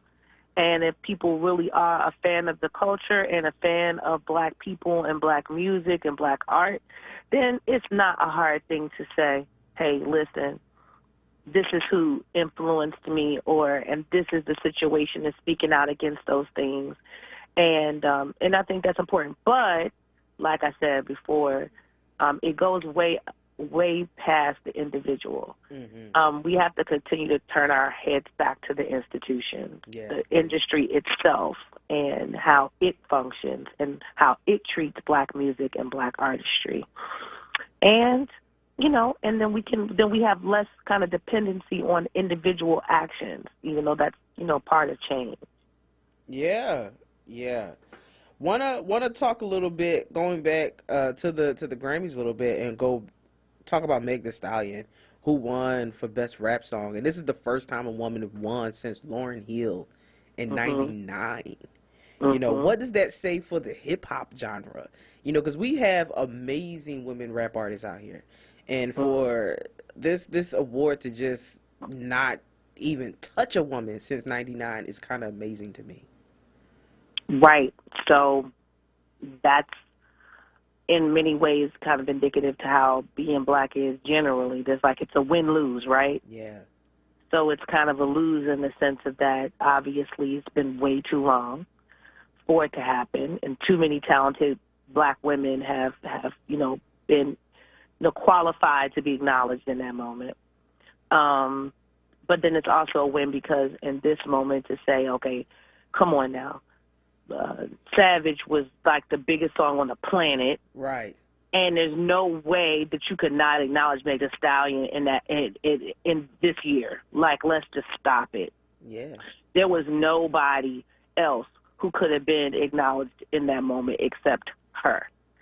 I think there's another layer part of the conversation where you see, and Cardi B brought this up some years ago, where she was like, listen, there's a lot of complaints about hypersexuality and the type of hip-hop that I do, and y'all have the opportunity to support some of these other artists that do different kinds of hip-hop, but you don't.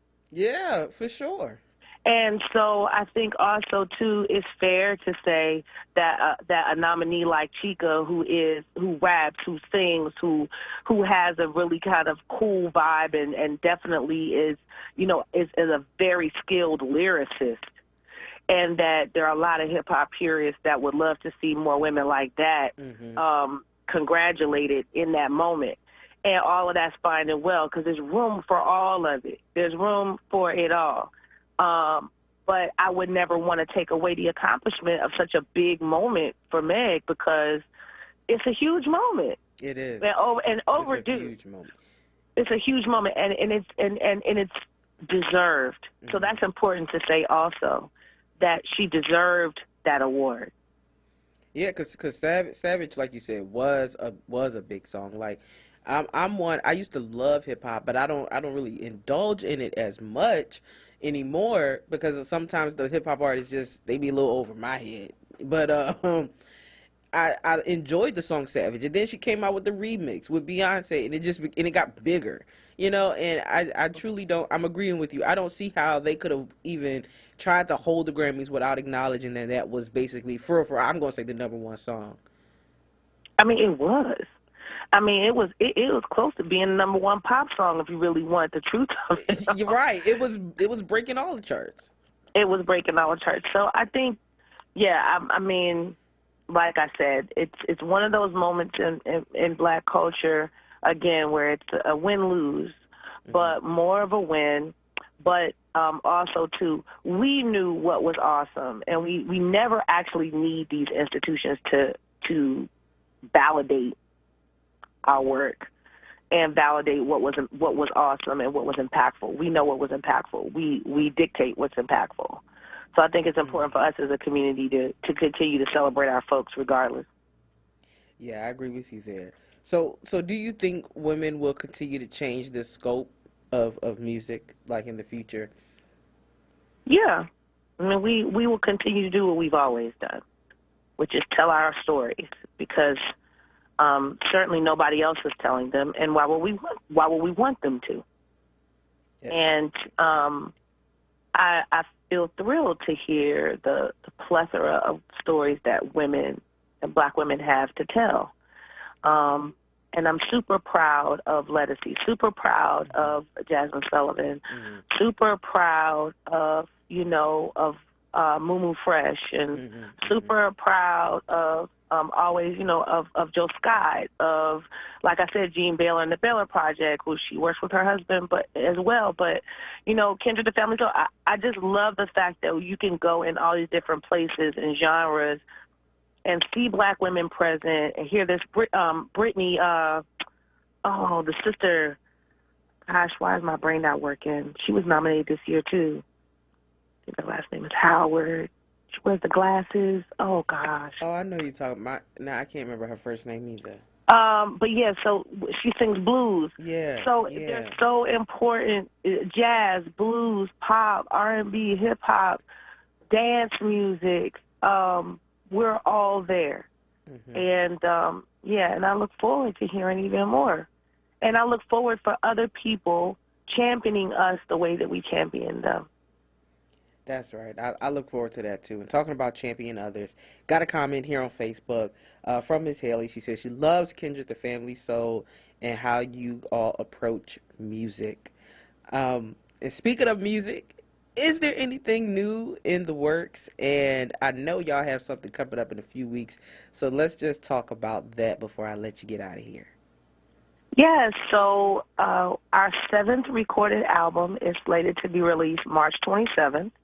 That's in just a few weeks, yes, or a week, really. The day before my birthday. You did it just for me? Did it just for you? Yes. So yeah, I mean, our 7th recorded album comes out March 27th. It's called Auntie and Unc.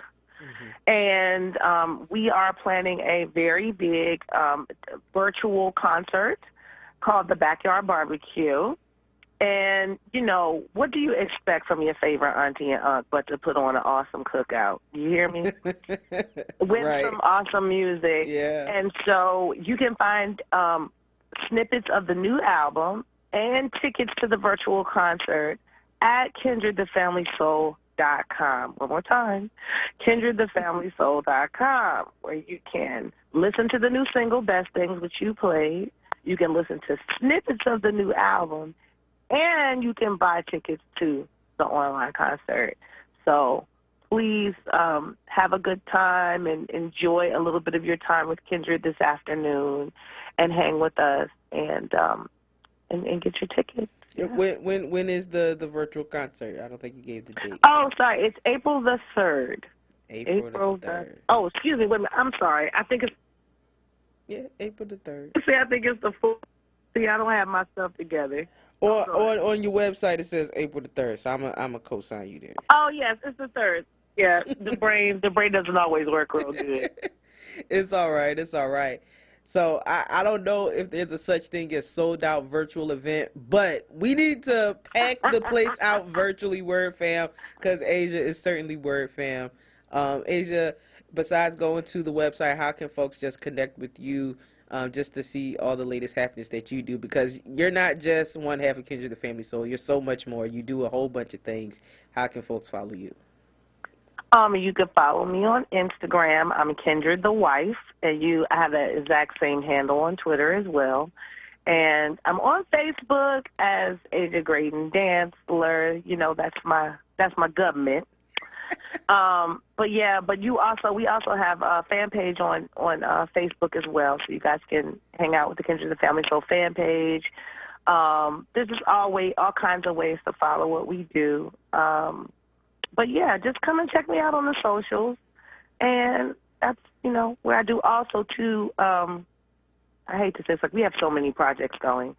Also, I would be remiss if I didn't ask you to check out our new network. We have a network called KindredPresents.com, KPL Legacy Network. And it's at KindredPresents.com. So KindredPresents.com really houses all of the content that we've created over the years. So we've had 2 web series, short films, music videos. We've also produced new shows for the network. So we have y'all remember old school video shows, Video LP, Rap City, all that stuff. Well, we have one called Fire Videos, which my husband hosts along with Yami onWURD, and you could check that show out. And there's just tons of stuff there. So if you're into like watching TV and content on YouTube or cable or whatever, check us out at KindredPresents.com. So yeah, I think that's enough. Yeah. Listen, Sharon, I want y'all to support my auntie. Okay, I told y'all support, so support. All right. Yes, because Kayla is the niece. I love her so much. Really, she is so smart and so loving. And you're so good at what you do, and really I'm grateful to have gotten an opportunity to meet you and for us to become family. So, yeah, thank you. Oh, thank you. I appreciate it and was happy to work with you as well. But thank you again for joining me on The Source today. I appreciate you taking out the time of your busy, busy schedule. Oh, I appreciate you having me. And y'all enjoy, because this woman can curate a playlist, okay? And you have a good and wonderful day. You too, Asia. You too. All right, babe. Bye-bye. Take care. All right, folks. Again, that was Asia from Kindred the Family Soul. Be sure to get that new album when it comes out on the 27th, which is one day before my birthday. Y'all know, 28 on the 28th. I've been celebrating all month. And be sure to buy those tickets. Okay, buy the tickets, go to the virtual concert. I'ma get mine, and I'ma be in the place. Okay, so if you like the music I be playing, I just be playing what they be playing. So you wanna just make sure you go there and have a good time. Turn it on, sit in your couch or your sitting room or your bedroom, and just rock out with Kindred the Family Soul. They always ensure a good time.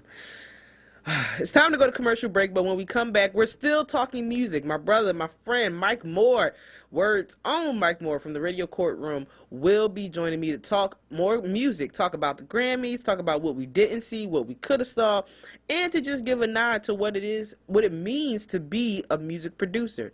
You don't want to miss this conversation. Keep it locked right here to WURD. We'll be right back. COVID-19 has highlighted the need for digital equity and internet adoption programs. Comcast's Internet Essentials program is designed to connect families to low-cost, high-speed internet and laptops so students can be ready for anything. Since 2011, Comcast has connected 4 million students from low-income families to the internet through its Internet Essentials program. Learn more about how Internet Essentials is connecting students.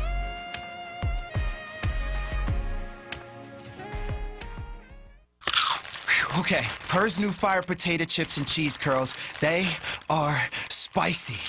Whew, they're hottest snacks yet, hold on. Whew. But you know, it's not just heat. There's some nice sweet and savory stuff going on too. Ooh, there's that heat again.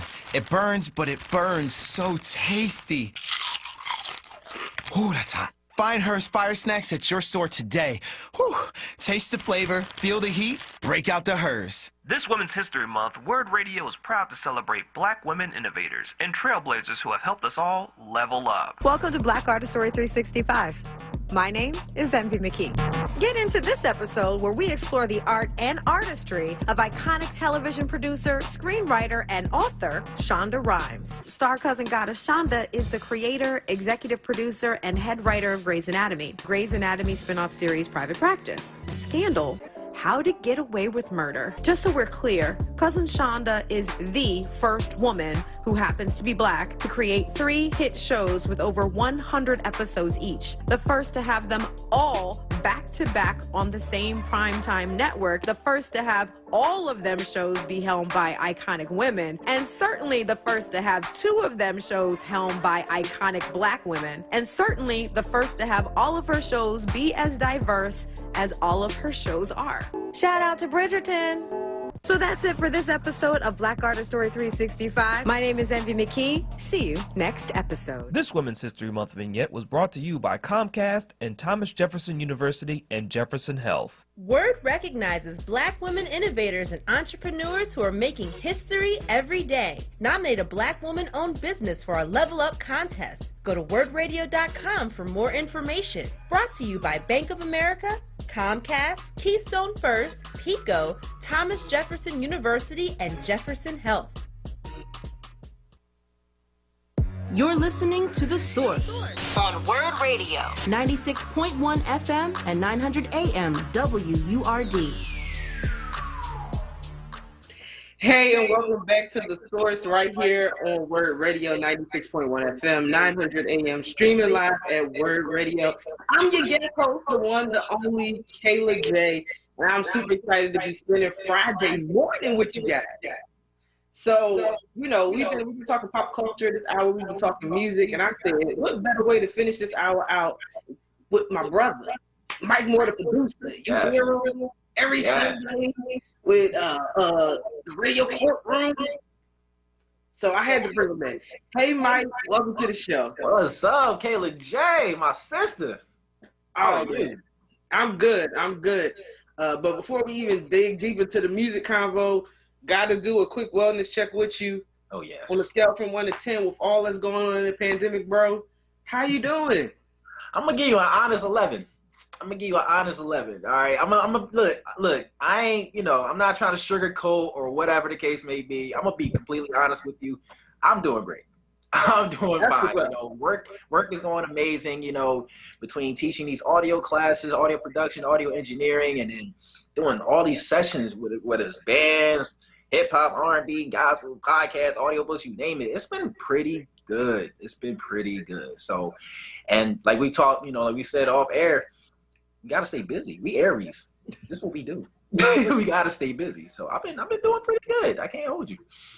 That's what's up. Listen, you already started talking about it, but the pandemic seemed to have been a real good time for creatives. Well, it was either a good time or a bad time. Because, like, for me, I got lazy the first half of this pandemic. Now I'm creative. But a lot of folks I'm talking to, they just, like, pushing stuff out. So, that's the best time. This is the best time to do it. Yeah, so on the production side for things for you, how's it looking? What is this creativity looking like? So listen, this pandemic, you know, the silver lining is when you're in this type of pandemic, I started to realize that this has become really an entrepreneur's world. You know, this has become a blogger's world. This has become, you know, a digital creative's world. And we are digital creators. As a producer, engineer, I am a digital creator. And so this is the time right now to thrive. This is the time right now to take that craft and push the envelope, push that threshold, and get yourself to the next level, get yourself in front of the bigger audiences and things like that. So I've been really honing in on that research to use my social media platforms, to use online and search engine optimization, you know, to, you know, put my name and also help to put this company, you know, even more on the map than it already is. And, you know, it's been amazing. The feedback, the return has been great. We've been able to connect and work with people literally all over the world. Literally all over the world. So we're expanding that network, and it's been great. It's been great to do that. You know, putting up a lot of advertising campaigns. Like, hey, come to the studio. We have deals on studio time and mixing rates and production and things like that. And people from all over the world have been biting. And it's been doing pretty great. So the first time, you know, the pandemic happened with last March, you know, we shut down studio for a few months, and that sucked. You know, it was like, what are we going to do? What am I going to do? And that's when we started coming up with all these online services, the classes, the online mixing and mastering, the online production. And then when we opened back up, we still offered those.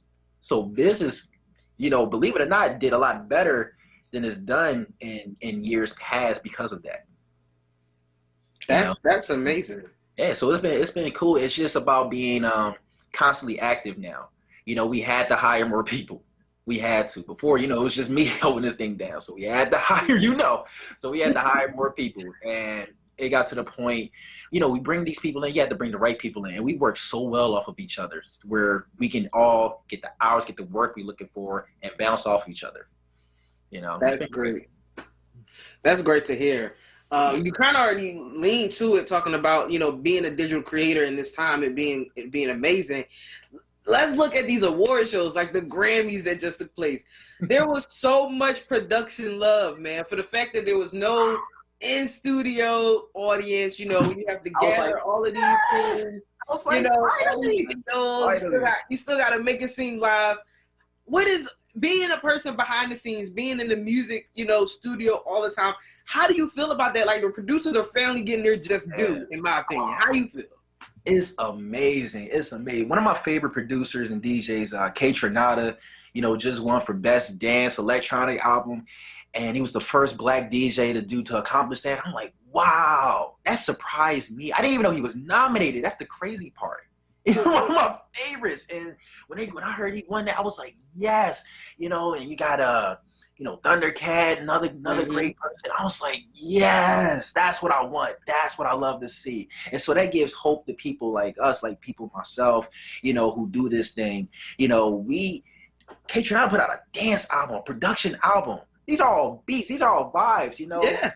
You know, it's not just relying on vocalists, relying on artists, right? So the producer is the artist now. And that's what I feel like is happening. You know, we're looking at production and music producer as the artist, as the writer, not just the behind the scenes person. That's what I love the most. That's what's great, you know, because for years, this craft has become so overlooked and so underappreciated, you know, like the producers, the craftsmen, the engineers, they're the ones putting in more work, putting in more time, because we are creating that sound. You understand? We're creating the sound for that artist, for that singer, for that rapper, whatever the case may be. So to finally get our shine, get that due diligence, it's so amazing. It gives me hope, you know. I'm not saying I want a Grammy per se, but if it happens, I mean, I ain't going. No, he won a Grammy. I want a Grammy just because I want to go. All right, say no more. You be front seat. I'll make sure you get front seat. You get the best seat. Matter of fact, you're coming on stage with me. You're coming on stage with me. I promise that. Yeah, but not. I'm with you. You know, I feel like it's well deserved, long overdue. It's a family really be able to see these creatives behind the mic. You know, we look at who's behind the mic, but not who's behind the mic. Who's behind that glass booth? Who set up that mic? You know, right? You know. So And, that you was know, now in this pandemic time, we're seeing a lot more music videos come out showing that behind the scenes stuff, and I think that's just super amazing. Yes, no, it's beautiful, and it's going to get better. I kind of saw it. I felt like I kind of saw it coming, you know, slowly but surely, and you know, it only takes just a select few of creators, of producers, you know, to, you know, again, push that envelope and say, you know, we are going to put ourselves in the forefront a little more. You know, we're still gonna hone in on the creative process. We're still gonna hone in on the from scratch building process, but we're gonna put ourselves more in the forefront. And those select few have opened up doors for people like myself, or people like other up and coming and aspiring producers and DJs and tastemakers, musicians, whatever the case may be, you know, to, you know, see that they too can get their shine. They too can get their publicity. They too can get their, you know, get their clout and get their name out there. And people love this. People want to see that, because you're changing the dynamic of music. It goes beyond the norm, the rap, the hip, the R&B, the normal stuff that we hear. Okay, it goes beyond the Cardi B's and, you know, whoever else is popping right now. It goes beyond that. And we're starting to finally see that. So I love it. I absolutely love it. I just want to be a part of it. I'm with you. I love it too. I love the whole process of what it takes to make a beat and everything, and just to see the finished product, or even the mastering of a R&B or rap song. You know, the process of that is so dope. It's so dope, and I'm excited to start seeing that get some love. Yes. All right, got a real tough question for you, because we're getting low on time. Uh-oh. We know throughout the pandemic, the one thing that kept us together for the culture was the verses. Verses. I knew it. Verses. I knew it. That's my favorite. I felt some type of way that they got no nod at the Grammy. I was salty because I thought it was going to happen. I've been saying this since last year. I was like, yo, Timbaland and Swiss Beats, they're going to get a Grammy for this. They're going to get some award, some kind of humanitarian award, whatever the case. They're going to get something for this. And they got nothing. Nothing. Not even a nomination. Not even a nod. It could have been an album of the year, for the fact that all the verses Jones made albums because they partnered with Apple Music. Yes. Like, so, at least that Gladys Knight, Patti LaBelle, that should have been nominated. Yes, but no, I don't understand that. I don't get that. And this is the beef I have with the Grammys sometimes. It's like, you know, when are we going to do the right thing? When are we going to do the right thing? You see these people, they have literally taken the culture, right, and created a new lane. They created a new avenue. Okay, we've never seen this before. And versus is not even, you know, what people initially think it is. It's like this person going against that person. No, the whole purpose of it is for the appreciation of music, the appreciation of one artist to another, one producer to another. That's what it's about. And that love, that feedback, that return that those artists, that those producers get after that, you see the streams of their music go up. Look at the numbers. Look at the numbers. The numbers speak for themselves. Exactly. They speak for themselves. So you see the streams go up. You see the downloads, the buys, and all that stuff go up. Swiss Beats and Timbaland, they did that. They are the reasons for that. The older cast, the Gladys Knights, whatever the case, you know, they should be bowing to them because of that. Seriously. I mean, he pulled Ashanti out of retirement. I haven't seen Ashanti do a live nothing in years. Thank you. Who else they had? They had Brandy and Monica. Yeah, that would surprise me. The Brandy. that might have been the top one, next to the Erykah Badu and Jill one. I think the Erykah Badu and Jill one probably was my favorite one for me. Yeah, you know which one was like real mellow. Like I still play theirs just as background music. What's that? John Legend and Alicia Keys, because they both played. Ooh. That one was powerful. Yes. That was amazing. They brought it out, and that's how you go about music. When you do live, anything live, right? For you to actually play, right? Nobody ever expects that. Number one. Okay. Number two, you're bringing this organicness, this organic, dynamic to live production, to live performance, and that's what's missing in today's modern world, in today's modern music world, right? That live instrumentation. Yeah. Okay. And yes, we got some cats now who are kind of bringing that back. Like you got her, for instance. I love her. She's an amazing singer. She won something. Yes, she won something. Anderson .Paak, one of my favorites. That new track he just did with Bruno that came out last week is fire. It's fire. It's beautiful. Yeah. And you're starting to kind of see now that live instrumentation is slowly coming into play. I love to see it. As a piano player, as a drummer myself, it gives me hope. It gives us that hope that we too can get that shine, get that same love. Mm-hmm. Even if it's not Grammy level, some kind of publicity, something helps, because that helps our careers. That helps this craft sustain and, withstand years of evolution and change, because music and art and culture is going to constantly evolve. It's going to constantly develop. And nowadays, faster than ever, we got all of these trends that are taking place, and these trends are going a lot faster than they've been than years past. And I think it's because you have like the new inventions and apps like TikTok now. Oh, yeah. You know what I'm saying? Yeah. Where in our time, we was doing it for the Vine. We had to put our own music. TikTok, come get you. Yes. So, I think with new apps like that, live instrumentation is needed because they need different variations. Exactly. You can't do the same stuff over and over again. It gets watered down. People get tired of it. And nowadays, our attention spans overall are getting shorter and shorter and shorter and shorter. So the way you have to market yourself, the way you have to, go about promoting yourself and advertising what you do creatively, it has to shift. You have to appease to the wide, to the masses. Okay, and the masses only have a few seconds until they're on to the next thing. Right. Until they're looking for the next thing. So you gotta be on top of that. You gotta be. Listen, that's good right there. I'm still a little sad that Swiss and Tim they didn't get none. Maybe they'll get an Emmy. We'll see. We'll see. That's the next thing, right? TV show. Yeah. That's the next thing, right? Yeah. That's the next thing. We'll see. We'll see. Yeah. Well, we're getting real short on time, but want us to support you and highlight your music. Anything that folks should be looking for that may be coming out of your pocket soon? All right. So I was trying to keep this under wraps, but you my sister, so I guess I will tell you. Yes, Mike Moore, the producer, is working on a production album, a new album that's going to be 12 tracks. All right, that's gonna be, 12 tracks. It's gonna be this year. Yes, you heard it first.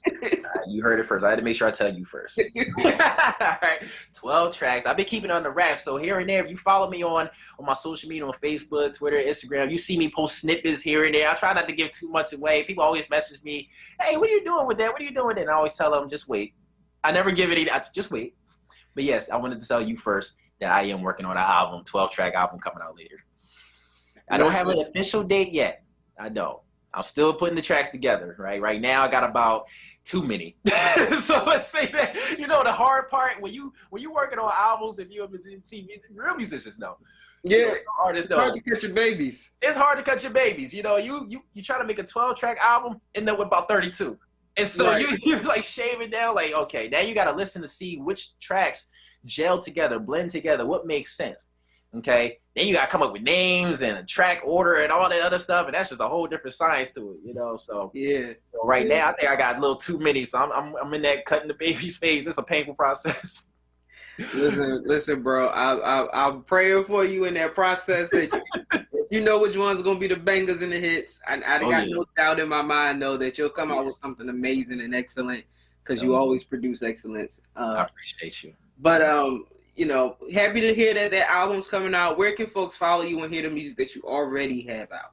All right, on my social media, you can follow me on Instagram at Mike Moore the Producer. Is Mike Moore the Producer.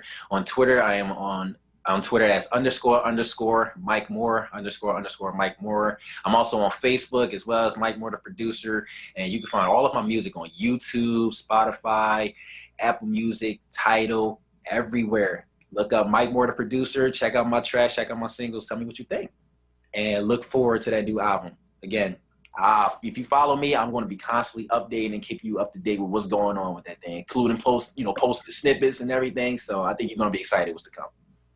Listen, I'm already excited. I can't wait. Y'all heard it here first. Mike Moore, the Producer, is dropping an album sometime soon, and we are going to celebrate him right here on WURD. If you want to hear more from him, be sure to follow him, subscribe to his music channels, and always, always, always you can catch him with Michael Court every Sunday with the Radio Courtroom. Bro, I want to certainly thank you for taking out the time to join me right here on The Source today. Absolutely. I can't thank you enough, Kay. That's why I love you. You are the best. Oh, I love you too. I love you too. And I am a huge, real quick. I didn't mean to go over. I just want to say I am a huge fan of your show. I am a huge supporter of everything that you do. And I gotta tell you, we started at the same time at WURD, and I remember it was like, we're kind of like basically sharing hours and the workload and stuff like that. And it got to the point where we were sacrificing for each other. And I got to tell you, to see your growth over these years has been absolutely inspiring to me. You motivate me in ways that you probably don't even know, that I probably will never tell you. I don't get mushy, Mike. You trying to make me cry. I don't appreciate that. But I thank you, bro. I really do. And I see the growth in you. And I'm so always super amazing. Always right there, like, yo, I say it all. That's my best friend. That's my brother. Number one supporter right there. I love it. Because I appreciate all that you and your creativity and the light that you bring into this world. You're amazing. You're super amazing. Thank you so much. Thank you so much. I appreciate you. You're welcome. All right, folks. Y'all had to hear that mushy love stuff because it's real in these streets. When we say we're a WURD family, we are legit a family. We are legit family. We are brother and sister. But now it's time to get to this break because I want to keep my job. It's time to get to the break. Coming up after this break, I have another good friend and brother, Ray Gaddis, who used to be the midfielder for the Philadelphia Unions. He retired last week, y'all. So he's going to come on and he's going to join us and he's going to talk about why he retired and just the joy that he had playing for the Philadelphia Union. Stay right here. You're listening to WURD Radio, 96.1 FM, 900 AM, streaming live at WURD Radio. I'm Kayla J, and this is The Source. If you haven't had the privilege to use ACAP's products, treat yourself. We made it easy for you to shop for good quality essential products with the help of local businesses such as cultural stores, convenience stores, gas stations, and local supermarkets. ACAPs, servicing the community since 1969. The Sweet Treat Hut is the highest rated juice bar in Philly, located on the corner of 50th and Thompson Streets, providing delicious, healthy vegan food, juices, and smoothies. Treat yourself to a cup of happiness. Call 215-877-1471. The Black Words Book Club. WURD Radio's new monthly conversation on books that explore the African American experience through social, economic, and environmental justice issues. Tune in the second Tuesday of every month on Evening Words with Nick Taliaferro, 4 p.m. till 7 p.m. For April, WURD Radio is partnering with the Free Library of Philadelphia and showcasing their pick for its annual citywide reading program, One Book, One Philadelphia, entitled The Tradition by Jericho Brown. Be sure to listen live, as Nick Taliaferro will hold a contest for a giveaway book bundle that consists of 4 titles from Kensington's Defina's Authors of Color's newest release. Don't miss it. Tuesday, April 13th on Evening Words with Nick Taliaferro. Attention for WURD members. Get your copy and receive a 20% discount when you purchase at Harriet's Bookstore or Hakeem's Bookstore. For more information on the Black Words Book Club, visit wordradio.com. The Black Words Book Club is sponsored by Defina. Defina is an imprint of Kensington Publishing Corporation, America's independent publisher, concentrating on authors of color.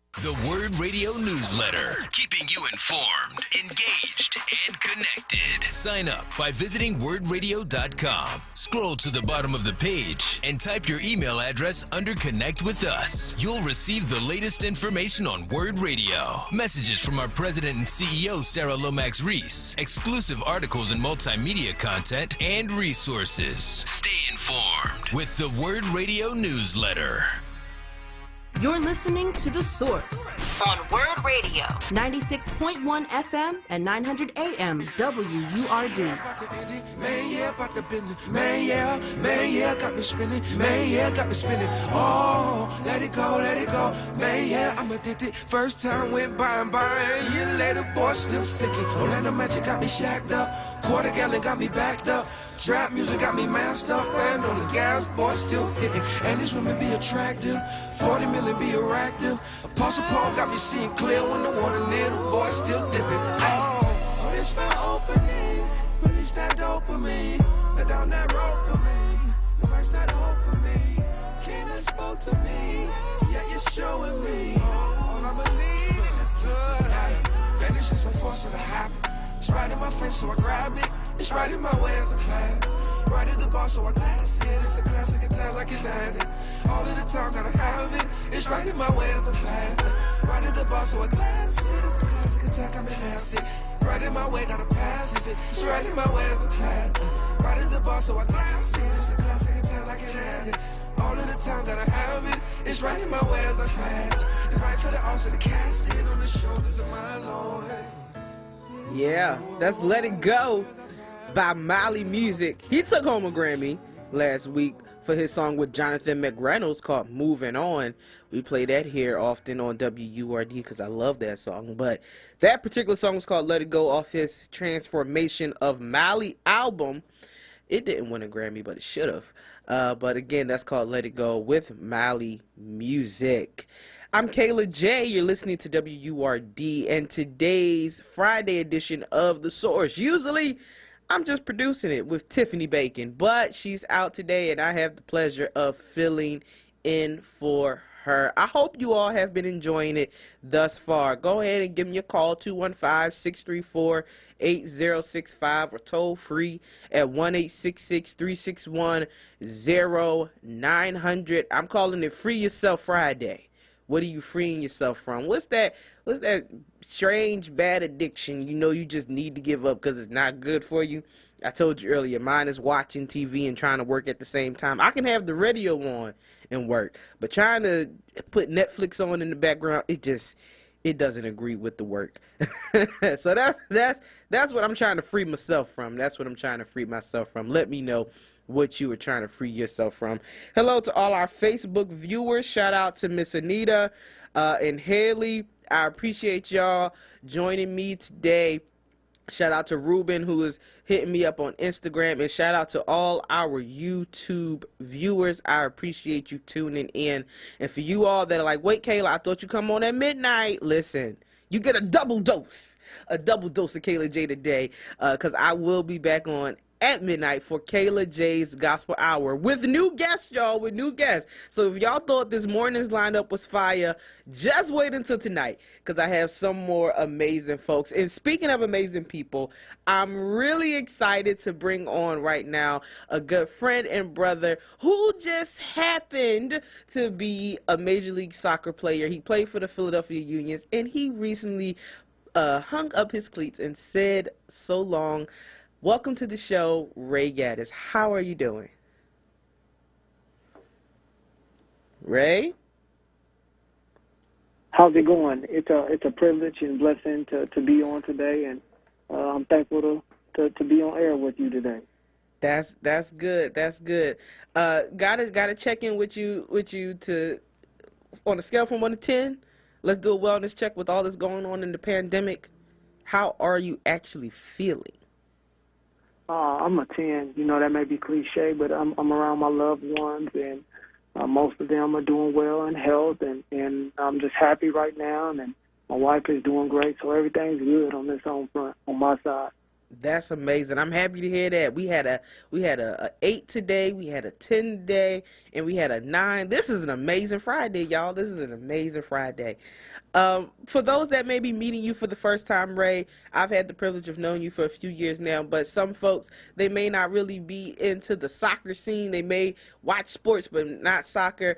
I know you retired now, but tell the folks who you are and just a little bit about your background with the Philadelphia Union.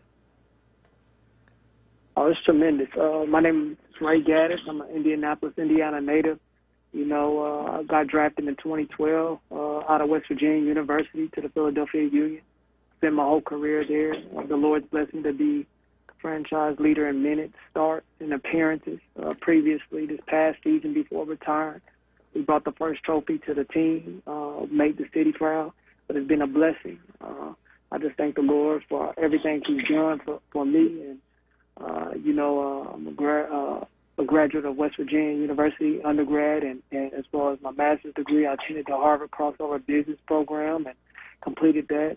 And I'm just excited to see what's ahead of me for the future. Yeah. So you talked a little bit about you being the leader in franchising minutes. What is that like? You know, you went your whole career, and you were this leader. What does that feel like? I mean, it's just a blessing. I mean, one, for the longevity that the Lord has allowed me to play the game at a high level, but also it just shows the durability. But, you know, I'm more proud of some of the things that I did off the field for the Philadelphia Union, helping bring in a polling station to Seabrew Park. You know, this previous election, a lot of people were disenfranchised and suppressed, but we allowed opportunity for them to exercise their freedom to hear their voice in a peaceful way, but also just community engagement things, you know, such as literacy, helping with literacy for children, but also helping with battered women, but also, you know, just being an advocate not only for the city of Philadelphia and Chester, Pennsylvania, but also Indianapolis, helping reform bills regarding body cams to protect the constituents in the streets and to make sure that it's a mandated practice. That way, you know, no story is misconstrued about what really happened, but also helping garner finances for the Indianapolis public schools to make sure our brown and black kids keep up with their curriculum and academia. So it's been amazing. I'm more proud about those things than what's on the field.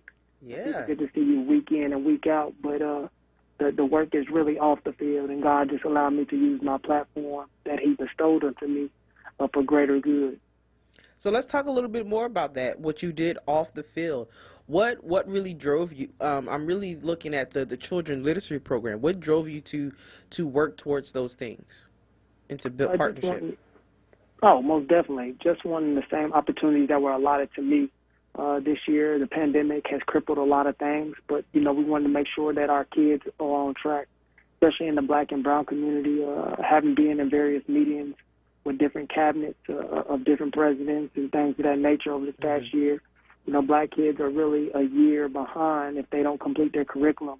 And the truth of the matter, especially in Philadelphia and Indianapolis, most families don't have the means to or finances to basically pay for internet for them to be online and put food on the table and or keep their houses afloat, especially with multiple children in the household. So we wanted to make sure that they're without excuse, but also be able to lend the resources to the necessary measures for them to continue to excel. You have to remember the kids behind us and the children that are coming up, this is the next generation. Yeah. And we don't want to drop the ball with them, so that's so essential.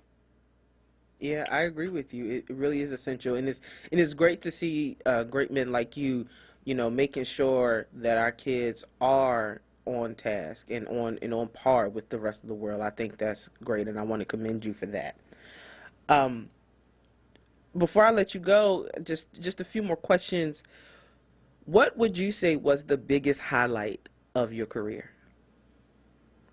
I mean, I have a couple. I mean, the day that they announced my name on draft day, I always remember that. You know, I feel like a lot of teams may have passed me up. But, you know, the stone which the builders have refused has become the headstone or the chief stone due to the interpretation of the Word of God. Right. But God allowed me to be a foundational piece for the Philadelphia Union. You don't always get to see people play their whole career in one place. You know, I may not be a Brian Dawkins or a Ryan Howard, but I do believe I am the Ray Gaddis of the Philadelphia Union, a figure in the sports world in Philadelphia, and do believe I'm an adopted Philadelphian. You are. I had a fans and really embraced me for nearly a decade. And then also just lifting that first trophy for the club is something that nobody can take away from you. Something that will always be embedded in history with the club. And those are the two things, my start and my finish. So I'm grateful. Wow. And what a start and what a finish you've had. I've had the pleasure of watching you play. He's a great team builder. He's great on the field, and he's just a great guy in general. But want to ask you this one more thing before we go. For young boys out there who wants to play soccer, you know, what would be your words of encouragement to them right now? Number one, have fun, but also aspire to do more than soccer. As I've always known that soccer will come to an end, soccer is an opportunity or a vehicle, nevertheless, to give you access to the world. You have to remember soccer or football in other countries is the world's game. I've gotten to travel all over the world, but I want to just merely tell them never limit themselves, never box themselves into what they want to do. A lot of times sports as well as entertainment is the means of professionalism for African Americans, but there are a lot of other great African Americans and just brown and black people that are doing great things beyond just sport. So look beyond sport, look beyond soccer. But the advice that I would tell them, sport is a cultural game that's going to allot you various experiences that you wouldn't have in other workspaces. You get to learn about different creeds, different cultures. You get to try different foods, be in different places. But it is a sport that is the fastest growing sport in America.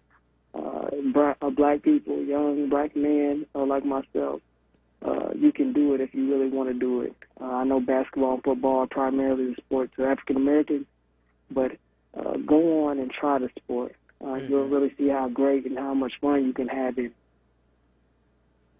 That's great. Yeah, go ahead and try it.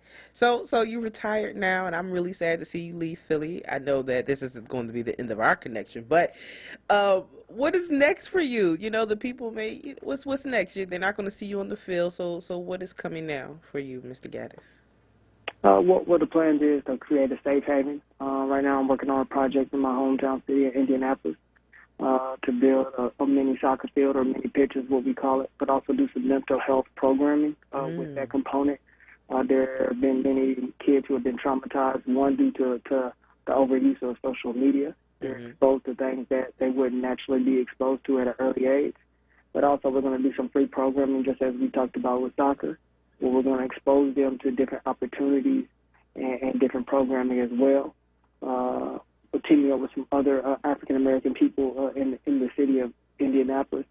But hopefully in the future, I know I'm working on a project still in Philadelphia or Chester, Pennsylvania, where there's the Philadelphia Union Foundation, and we're gearing up. And we probably would love to have you as well talking with the committee where we're doing a mentorship program with the union, where kids are juniors and seniors submit an application, and they're going to allow them to almost do a kind of like a work study where they learn about finances. They can work with the chief marketing officer, the chief of business, and work in different realms while they're still in high school, with the school being in such close proximity with the organization, to allot them opportunities of what a career path may look like or if they had the opportunity to work with the Philadelphia Union.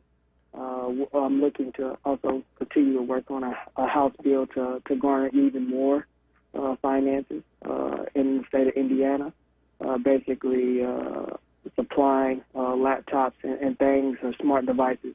Here it's a 1 to 3 system. 1 to 3 means for every 3 kids there's one device that is being used for technology for the curriculum. We need to make it a 1-to-1 where every kid has their own. They don't have to share. We don't have to take the laptops from grades K through 5. There's a lot of different things we're working on. I'm doing a lot of things in the missions department for my local church, Solid Rock Church of God in Christ, just aiding the community, trying to really aid in be a catalyst for the kingdom of God, also to supply, the basic necessities for people. There still are a lot of people that need things, and as the pandemic has laid off a lot of people, we want to try to ensure that, career paths are there or opportunities are being allotted to people to get back on their feet. Right now, those are some of the preliminary things that I'm really doing, both in Pennsylvania and in Indiana. But it's amazing. I'm just thankful again for the opportunity to have played the game I love. Retirement is going great for myself as well. Also, That's great, Ray. How can folks follow you and connect with you to follow all those great adventures that you just said you were starting and projects that you're doing? How can folks get in contact with you so they can, be ready to apply when the applications are open? Most definitely. They can find me at just Ray Gaddis on all social media, Instagram, Twitter. For those kids, the form should be going out. I'll have more information to give you in the future as well, so you can push it as well to allow the kids to have the opportunity to have the means or resources to get this type of opportunity across the state going forward. Awesome. So again, y'all can follow him at Ray Gaddis. Ray, thank you so much for coming on The Source with me this afternoon. I appreciate you.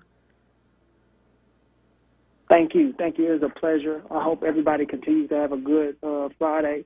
Continue to do the check-in. I love that. See how people are doing. I think I'm going to ask somebody else how they doing. What's their rating? Yeah. Thank you for being a bright spot, as always. This is my sister, y'all. For those who are listening, she's somebody who comforted me when I first came to Philadelphia. She's a sister in Christ, but most important, she's a great person. So thank you again. Thank you for all those kind words. I'm telling you, people, I didn't pay these folks to say this. I didn't. I promise you.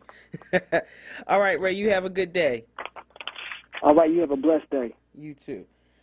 It's time to go to a quick commercial break, but when we come back, I'll be talking with Emmy award-winning sports broadcaster Rachel McNair. I know you didn't know you could win an Emmy for sports broadcasting, did you?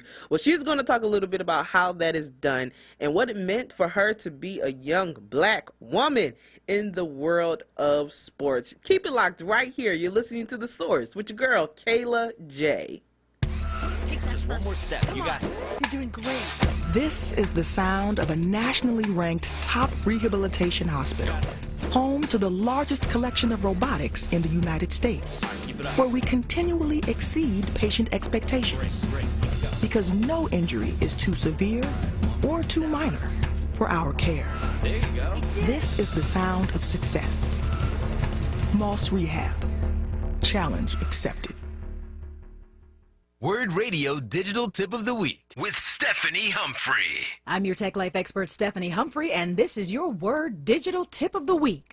With over 750 million users, LinkedIn is the world's largest professional social network. Whether you're looking for a job, trying to find paying customers for your business, or just looking to expand your network, LinkedIn is the place to do it. Here are a few tips to make the most of the platform. It might sound simple, but make sure your profile has a picture. You'll get 20 times more engagement than if you leave it out. Try to include keywords relevant to your industry in your profile info, and make sure you customize your connection requests before you send them. Get more career tips right here on WURD and stay connected with us at WURDradio.com. The WURD Digital Tip of the Week is brought to you by Comcast NBC Universal. Thinking about retirement? Make sure a My Social Security account is a part of your plan.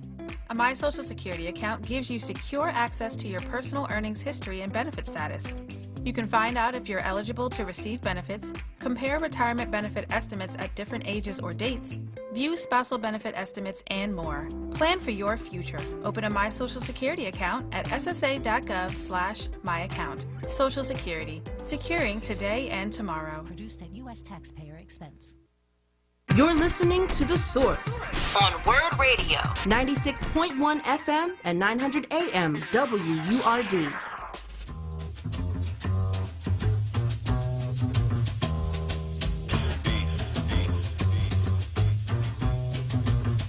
Check it out, man. Too many brothers laying dead in the street. Yeah. One of them brothers took just like meet me, yeah. One day we'll make it over. I don't fear no man. Only the one that saved my soul, and the change is coming. When I'm done, he'll take me home. The hand of God all over me.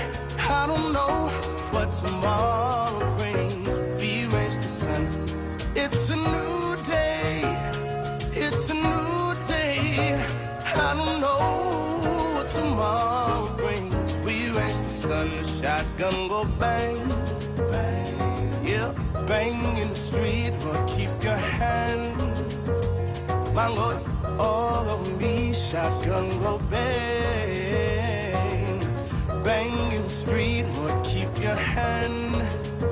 'Cause it's a new day. Oh, one day we'll make it over. Yeah. It's too much for even shoulders to bear. I hear you knocking, but you can't come in. You say you love me, but you kill my friend, yeah. One day we'll make it over. I don't fear no man. Only the one that saved my soul, and the change is coming. Welcome back to The Source right here on WURD Radio, 96.1 FM, 900 AM, streaming live at wordradio.com. I am your guest host, none other than the one, the only Kayla J. Yeah, I'm on in the morning, y'all. They got me up. But, you know, all day we've been jamming. This is the show about pop culture.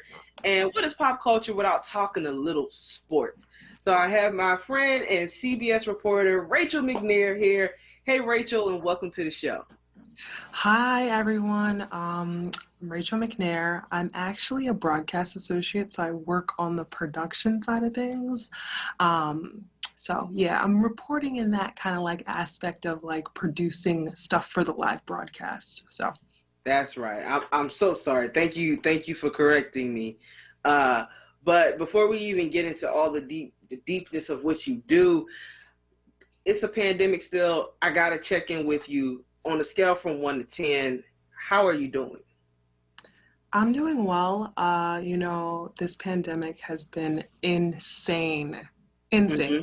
Obviously, you know, and my prayers to everyone that has lost someone during this time. It's definitely been tough, and kind of just really trying to mentally, you know, build yourself up and really make sure you're in the right space. That's kind of where I've been at, you know, just trying to find the positive amongst all the negative things that are going on. Awesome. That's good to hear. A lot of us are in that same space that you are. But you mentioned a little bit about what you do. I want the folks to know that you just won 2 Emmys. So tell us a little bit about how that even happened. How does it feel to be not just an Emmy nominated, but just be an Emmy winner? Well, I give all my glory to God, first and foremost, because none of it would have been possible without him. You know, we found out in August that we won 2 Emmys. One of them was for Best Sports Series, which was NFL and CBS, and then the other one was Best Playoff Series, which was March Madness. But I have to always remind people that, like, it was the 2018 season before the pandemic. So, you know, it wasn't, obviously, March Madness didn't happen last year, so it wasn't for that. And then the NFL season as well. So, you know, it was definitely, you know, great to be a part of that. I was working during some of the toughest times in my life. So it really hit home, you know, more for me, just because I knew what I was working through at that time. You know, during March Madness, you know, I was like, my mom was sick and stuff. And so I was commuting back and forth to produce One Shining Moment. And that was huge, you know. One Shining Moment, being a former Division I basketball player, you know, I felt like I had to put on for all the athletes, you know, and it was such a good opportunity, you know, and to really just see everything come full circle and really hear that one shining moment. Come on, you know, I know you've seen it. But then, you know, the NFL season as well, you know, being a part of a big project like that, on CBS is huge, and I played a really big role in terms of like producing the graphic side of things, in terms of what we're putting on live television. So it is a blessing for sure, and I look forward to, hopefully getting more, but it's the start of something great. I definitely know that there will be more in your future because you're just amazing. And I'm speaking those blessings into your life. Thanks. I know you're out in the field right now. You're not even home. You're out working and you took some time out. So tell us a little bit about what it feels like to work in this pandemic, to produce sports during this time. The fans aren't there. Some fans are there. How does that feel for you? So this is probably my biggest project that I've been on, like in terms of being out in the field right now. So I am in the March Madness bubble in Indianapolis, and it's insane. I don't think we'll ever have anything like this again. I mean, obviously there was the NBA bubble, which I wasn't a part of, but being at CBS, every time it's March Madness, and that's why it was such a big deal last year that it got canceled. So kind of fast forwarding to a year now, I'm like, wow, to be a part of it is, is definitely historic. But on the other hand, it's, just being cautious and really, having to be socially distanced in a truck, and just doing things that you're really kind of foreign, because even for football season, I was based in New York. So I was working remotely with my crew. I wasn't on site with them. So this is definitely different with this because I'm actually seeing them. I'm actually communicating with them in person. But just really making sure, I've been getting tested every single week since August. So like, it's that that thing up my nose is a normal thing for me. Wow. And they CBS has done a great job in terms of just really being cautious and really making sure that they're taking the best steps. So that's definitely really helped me feel safe. And then in terms of working, it is really weird because like when you're working a game and you don't hear the crowd noise and you see all the cardboards in the arena and stuff like that, you're just like, oh man, the stadium would have been roaring. But I will say that some of the games I've done, I've started to have 10% capacity, 15% capacity, and you can tell the difference. You really can in terms of the players and stuff, just to have a little bit of support there. So that's it. Let's talk about that. The arenas are starting to open. I know my short-lived career in sports broadcasting, those games where the fans was rowdy, that made my job easier as a director. So on the production side of things, what do you all feel? Is it easier with the fans there? Like, are you able to get better shots and able to produce a better broadcast, or did y'all like being in the bubble, just focusing on the game? I mean, I would say like we're all about what's going to make the magic, what's going to be the best stuff on TV, and I mean that comes with reaction. Right? That comes with, people reacting to the buzzer beater, people reacting to the heartbreaking loss. But, I feel like we've adjusted well in terms of trying to, show the best stuff that we can on TV. I mean, there's only so much you can do. But, it should be interesting, this tournament, to definitely see kind of how they've put together all these different like regulations and in terms of, we're all in Indianapolis, but they have 6 different sites. Right. So kind of just seeing how that's all going to play out. I've only been here since Monday night. So, I'm still kind of feeling everything out and seeing how it is. Got you. I'm really looking forward to what you all are going to produce. Can you give us a sneak peek of maybe what's coming up for this March Madness tour, or just with you, what can people look for, look to see you and your work and your credits there? Well, I mean, in terms of March Madness, come on, you guys got to make your brackets. That's number one, make your brackets, okay? We're going to have a lot of great games, and I really think that, there's going to be some upsets. There's going to be, some really bracket busters. And in terms of me, I'm kind of just taking it one step at a time, you know. March Madness is in the mix now, and kind of just like, you know, seeing where we go from here. So there's, you guys follow me, you know, that's what I always say. Follow me on Instagram, Facebook, Twitter, Rachel D. McNair. Look, I'll keep you all updated. Yes, updated. Yes, you will. She will definitely keep us all updated. Say those handles one more time for the people that was like, I didn't hear her. Rachel D. McNair. Now that's Rachel, not the AE, okay? Rachel D. McNair, McNair. Follow me. Awesome. Any last comments you want to say about going into March Madness or just being a woman in this field? Wow. Just being a woman, you know, just being a Black woman, okay? Yeah. Come on. I was so come on, we ain't gonna start preaching right now. But I will say that, you know, being a Black woman definitely in, you know, sports production, you know, you don't see many of us. You kind of look around, you don't really see many of us. So being out here, I've kind of found it, you know, for myself to really just, you know, represent and really look to help others of us, but also to bring people up, you know, for those that may be interested in sports production or just in general, like sports or getting their foot in the door. I know what it takes, but I would just say to people out there to stay encouraged, you know, no matter what storm you may be going through or whatever it may be, you know, during this pandemic, try to stay really encouraged. And even when it seems like nothing will give and the world's against you, something big is coming. So continue to believe that, and great things will come to you. I like that. That's a good place to end. Rachel, I appreciate you so much for taking the time out to talk with me today here on The Source about first your Emmy win. And again, congratulations to you. And keep doing what you're doing. I'm excited to see Black women in the field of sports production. When I left, I was like, should I leave? But to see women like you and some other folks that I know that it's the future is bright there. Oh, thank you. I really appreciate that. You know, it's only up from here. You can only go up. Only up, only up.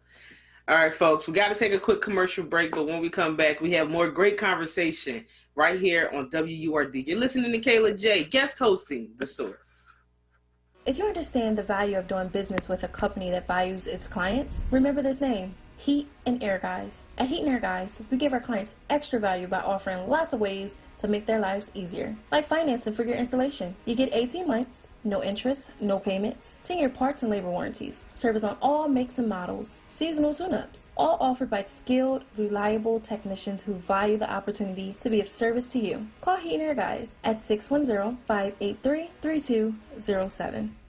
Tune in to More Than That with Gia Peppers, live this Sunday, March 21st at 1 p.m. or wherever you listen to podcasts. This episode of More Than That is sponsored by Bounty, Charmin, and Puffs, who are committed to positive change. Want the latest in WURD swag? Check out the shop tab on WURDradio.com. Hoodies, tees, and more in a variety of colors. The shop tab on WURDradio.com. Show the world that you're all about black.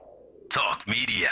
WURD Radio celebrates Women's History Month with the 2021 Level Up Contest. Join us as we embark on a 3-city contest that will highlight Black women-owned businesses who are making a difference in their communities. You can nominate yourself or your favorite Black woman-owned business and enter to win a marketing campaign valued at $5,000. Level Up is a joint production of WURD Radio in Philadelphia, WVON in Chicago, and KJLH in Los Angeles. These 3 Black-owned stations are joining forces to host a historic, interactive, and multimedia contest spotlighting Black women-owned businesses in Philly, Chicago, and Los Angeles. Philadelphia finalists will be featured in a special 2-hour live on-air pitch party on March 31st, where the Philadelphia winner will be selected. Go to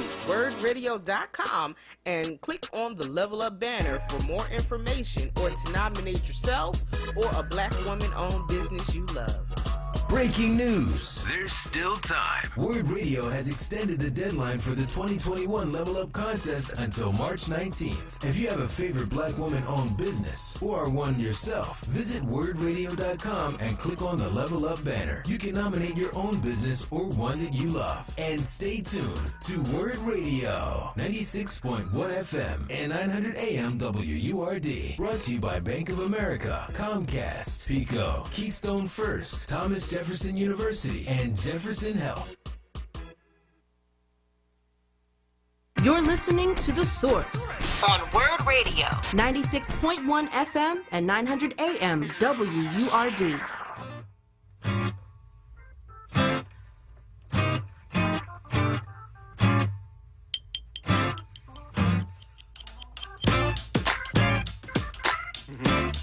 Okay. Check. Never thought you were the problem. Always thinking I could solve them. But then I realized that you and I were toxic from the start. Your heart is broken. You should learn to love yourself before you love that someone else. I hope you do. You just put me down when you are around. I just wish that you could see it too. A look inside your heart. Now tell me who you are. You are. And I said, fly girl, you can make your mind up. Always hit my line up and dish me when you want, girl. All these games you're playing, maybe you should stay in. Cause you're always saying, baby, I don't know. That's Fly Girl by Kyle Thornton and Company. Oh man, I really love that song. Just the meaning and the value of it. You know, did you really hear it? He hope you smile. He hope you know exactly what you're worth. In this time of black queendom, as I like to call it, we gotta know exactly what we worth. So excuse me while I adjust my crown so you can see each and every jewel and ruby that is on it, because I know my worth. And I'm a fly girl. I'm sorry. That song just really gets me. It makes me smile. It makes me dance because I love it. I love it so much. You're back. You're listening to WURD 96.1 FM, 900 AM, streaming live at WURDradio.com. I am none other than the one, the only, Kayla J, sitting in for Tiffany Bacon. Miss Tiff will be back next week, and we're going to continue that art and culture conversation that we've been having all day. I have one last guest for you guys, and I'm super excited to bring her on. I can't wait to talk to Christina. She is one of the associate directors for the Philadelphia Horticultural Society. As you know, the flower show is usually here in March. It's going to be in June this year, but they have something up their sleeve, pop-up gardens, and I can't wait to go see them. Hey, Christina, and welcome to the show. Hi, thank you so much for having me.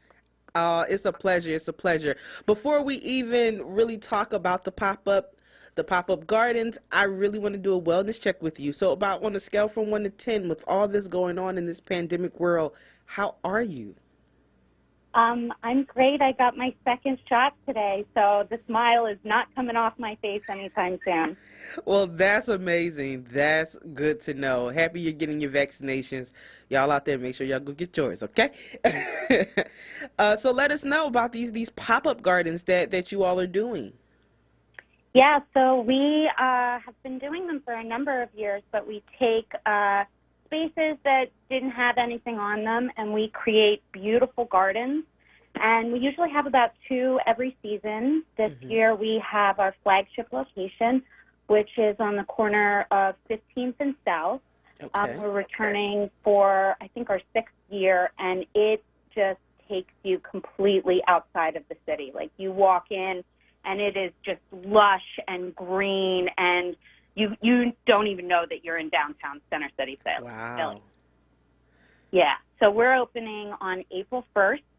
We're really excited. We are partnering with the group that owns Khyber Pass Pub, Royal Tavern, Cantina Los Caballitos. So think like frozen rosé and margaritas and beers and non-alcoholics. great garden food, and then bring your family, bring your pets, and come sit in the garden with us. So you said that one opens April the 1st. How much does it cost? It's free to get in. Oh, my God. You do not need to pay to get in. We do have, seats for everyone to sit and have some kind of drink. We have plenty of non-alcoholics. You don't have to have alcohol. Mm-hmm. And come and enjoy the garden. We have everything socially distanced with all these planters in between all of the tables, so you don't even really feel like you're next to anybody. Wow. So that one is at, you said 15th and South, right?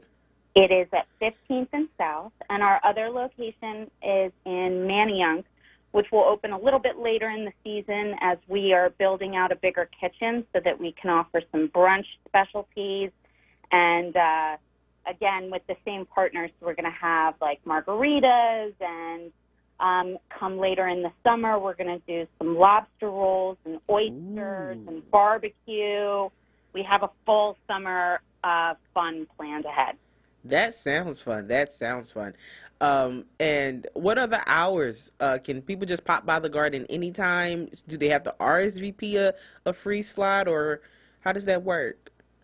It's first come, first serve. The South Street Garden will be Monday through Thursday, 5 to 10 p.m., and then Friday through Sunday, noon to 10, and as the restrictions start to lift, allowing us to operate a little later, we'll make adjustments. And the Manayunk location, when it opens later, will be the same.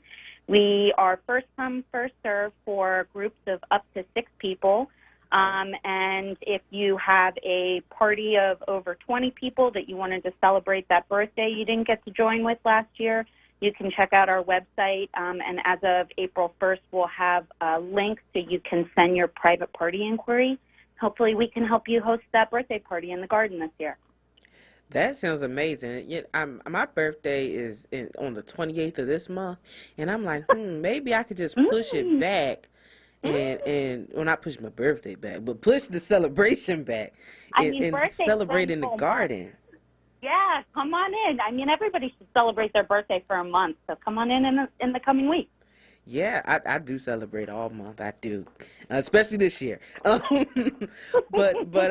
no, that's amazing. So, what can folks kind of expect in this garden atmosphere? I know that the flower show usually has a theme. Is this gearing up towards the theme of the flower show, or are they their own entity? They're their own entity, but we do have a lot of plant material that mimics what is going to be shown in the show.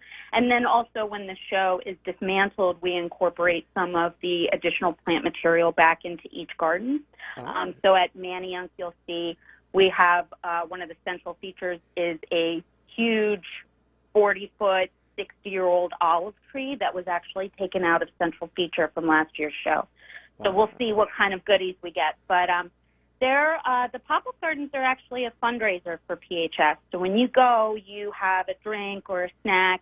A portion of the proceeds are donated back to us and allow us to continue doing all the wonderful work we do throughout the city of planting trees, managing vacant lots where we clean and green them, and have stormwater management programs. We do a lot of really great things, and this helps us do more. That's amazing. I have one last question for you.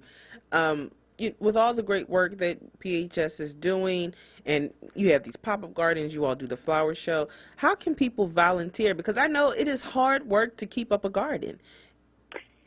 Well, so we have a group of volunteer coordinator, our volunteer hub. There's a wonderful group of women that manage all different types of volunteering opportunities. So if you wanted to be in the show, or if you wanted to get connected with your local gardening group and see how you might be able to help them, you can go to our website and email our volunteer team and just tell them what you're looking for, and they will be able to help you get connected and be a part of gardening or greening in however you want. That's amazing. Thank you so much. Any last words before I let you go? It's going to be a wonderful spring. We hope that everyone is able to get outside either to the pop-up gardens or to the flower show and enjoy some of the wonderful work that we're doing throughout the area. So thank you so much. You're welcome. And how can people follow PHS on all social media and connect besides your website? PHS Gardening is our main social media platform, and then the pop-up gardens are about to launch their own. So PHS Pop-Up Gardens is going to be our new Instagram. But PHS Gardening is our main platform, and that's the one you definitely want to follow. Well, thank you so much. I'll be sure to follow it, and I will see you at the garden because I can't wait till they open. Thank you again for joining me here on The Source. Thank you so much. Awesome. Have a wonderful day. You too. Whew. So make sure, again, that was Christina from PHS, meaning the Philadelphia Horticultural Society. You know, they're responsible for the flower show we have every year, you guys. And pop-up gardens are now happening. April the 3rd, they're starting to happen. Make sure you go out there. Be one with nature. Take some time to sit outside with your mask and have a nice drink of water or whatever you choose, okay? I'm team water. And just enjoy yourself. We've been in the house for a year, people, a year, and this is a wonderful time to get out and just enjoy the weather. Again, they have 2 locations, one on South Street, one in Manayunk. Go to their website to see exactly which one you might want to experience. And again, they are absolutely free. When I say free, I mean free. All right, so y'all don't want to miss it. I can't wait to go. Like I said, I'll probably actually end up having a little birthday shindig there, just because I want people to experience the beauty of nature. The flower show is a big part of my life, and I love it. Even though I'm allergic, I love it. But y'all, my time is quickly coming to an end. I have space for a few more of your calls, so give me one at 215-634-8065 or toll free at 1-866-361-0900. Again, I want to remind you all that I have been sitting in for Tiffany Bacon on this morning, and I have been thrilled and honored and oh man, just over the moon with all the love and support that you all have been giving me with the calls, the comments on Facebook and Instagram and on YouTube. I appreciate each and every one of you that are listening and watching. Before I get out of here though, gotta remind you that today, look at your neighbor and say today is the last day for nominations. We're talking about the Level Up contest. Get your nomination in today. Today is the last day you can nominate a Black woman business owner. Our Level Up contest, we've been premiering it on Safe Space, and each Wednesday at 8 p.m. we've been having a Level Up conversation, and that's all gearing up to our pitch party that's going to happen on the 31st, March 31st. It's going to be a whole takeover, and you don't want to miss it. So those nominations that you're getting in, they are going to have the opportunity to come on for this pitch party and pitch their business, and the winner can take home a prize package valued at $5,000. You truly want to make sure that if you know a woman business owner, that they are represented. Okay? This is still the year of the woman. It's still the year of the woman in my sight. So you want to make sure that the woman owner that you love is represented, because guess what? They have a chance to win this prize. Also remember to get a WURD membership. It's only $90, y'all. It's only $90. And this month, during Women's History Month, if you get a WURD membership, you get a book by a female author. How dope is that, right? So not only are you supporting Black Talk Media, not only are you supporting Black media and women in media, you're supporting a Black author, okay? And we all love to read. My sister tells me all the time, reading is fundamental, and fun is the beginning of fundamentals, right? Reading is fun. So let's get our WURD memberships in so we can have all the fun. All right, let's break that stereotype of Black folks don't read. Gift a membership to a woman that you may know. They may not can't afford it at the moment, but you said, hey, it's Women's History Month. I want to support you, my sister. Here is a WURD membership. I'm telling you, because you get some dope stuff with the WURD membership. Not only are you getting this book, but you're getting this swag too, all right? WURD swag is dope. Unfortunately, my shirt is not a part of this WURD swag. I went and got some made. If you liked my bedazzled WURD shirt, just hit me up on social media at KaylaJ_music_nerd, and I can point you in the direction to get these bedazzled WURD shirts, all right? Man, my time has really come to an end, and I want to remind you all that I will be back tonight.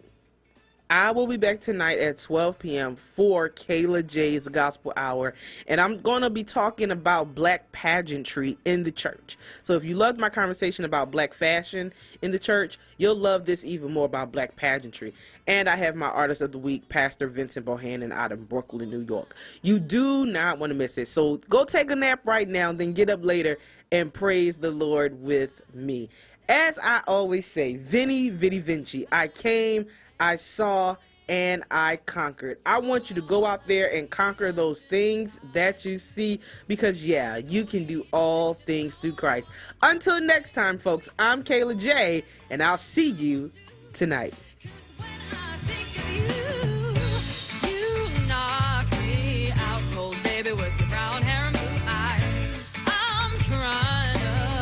But you're missing it.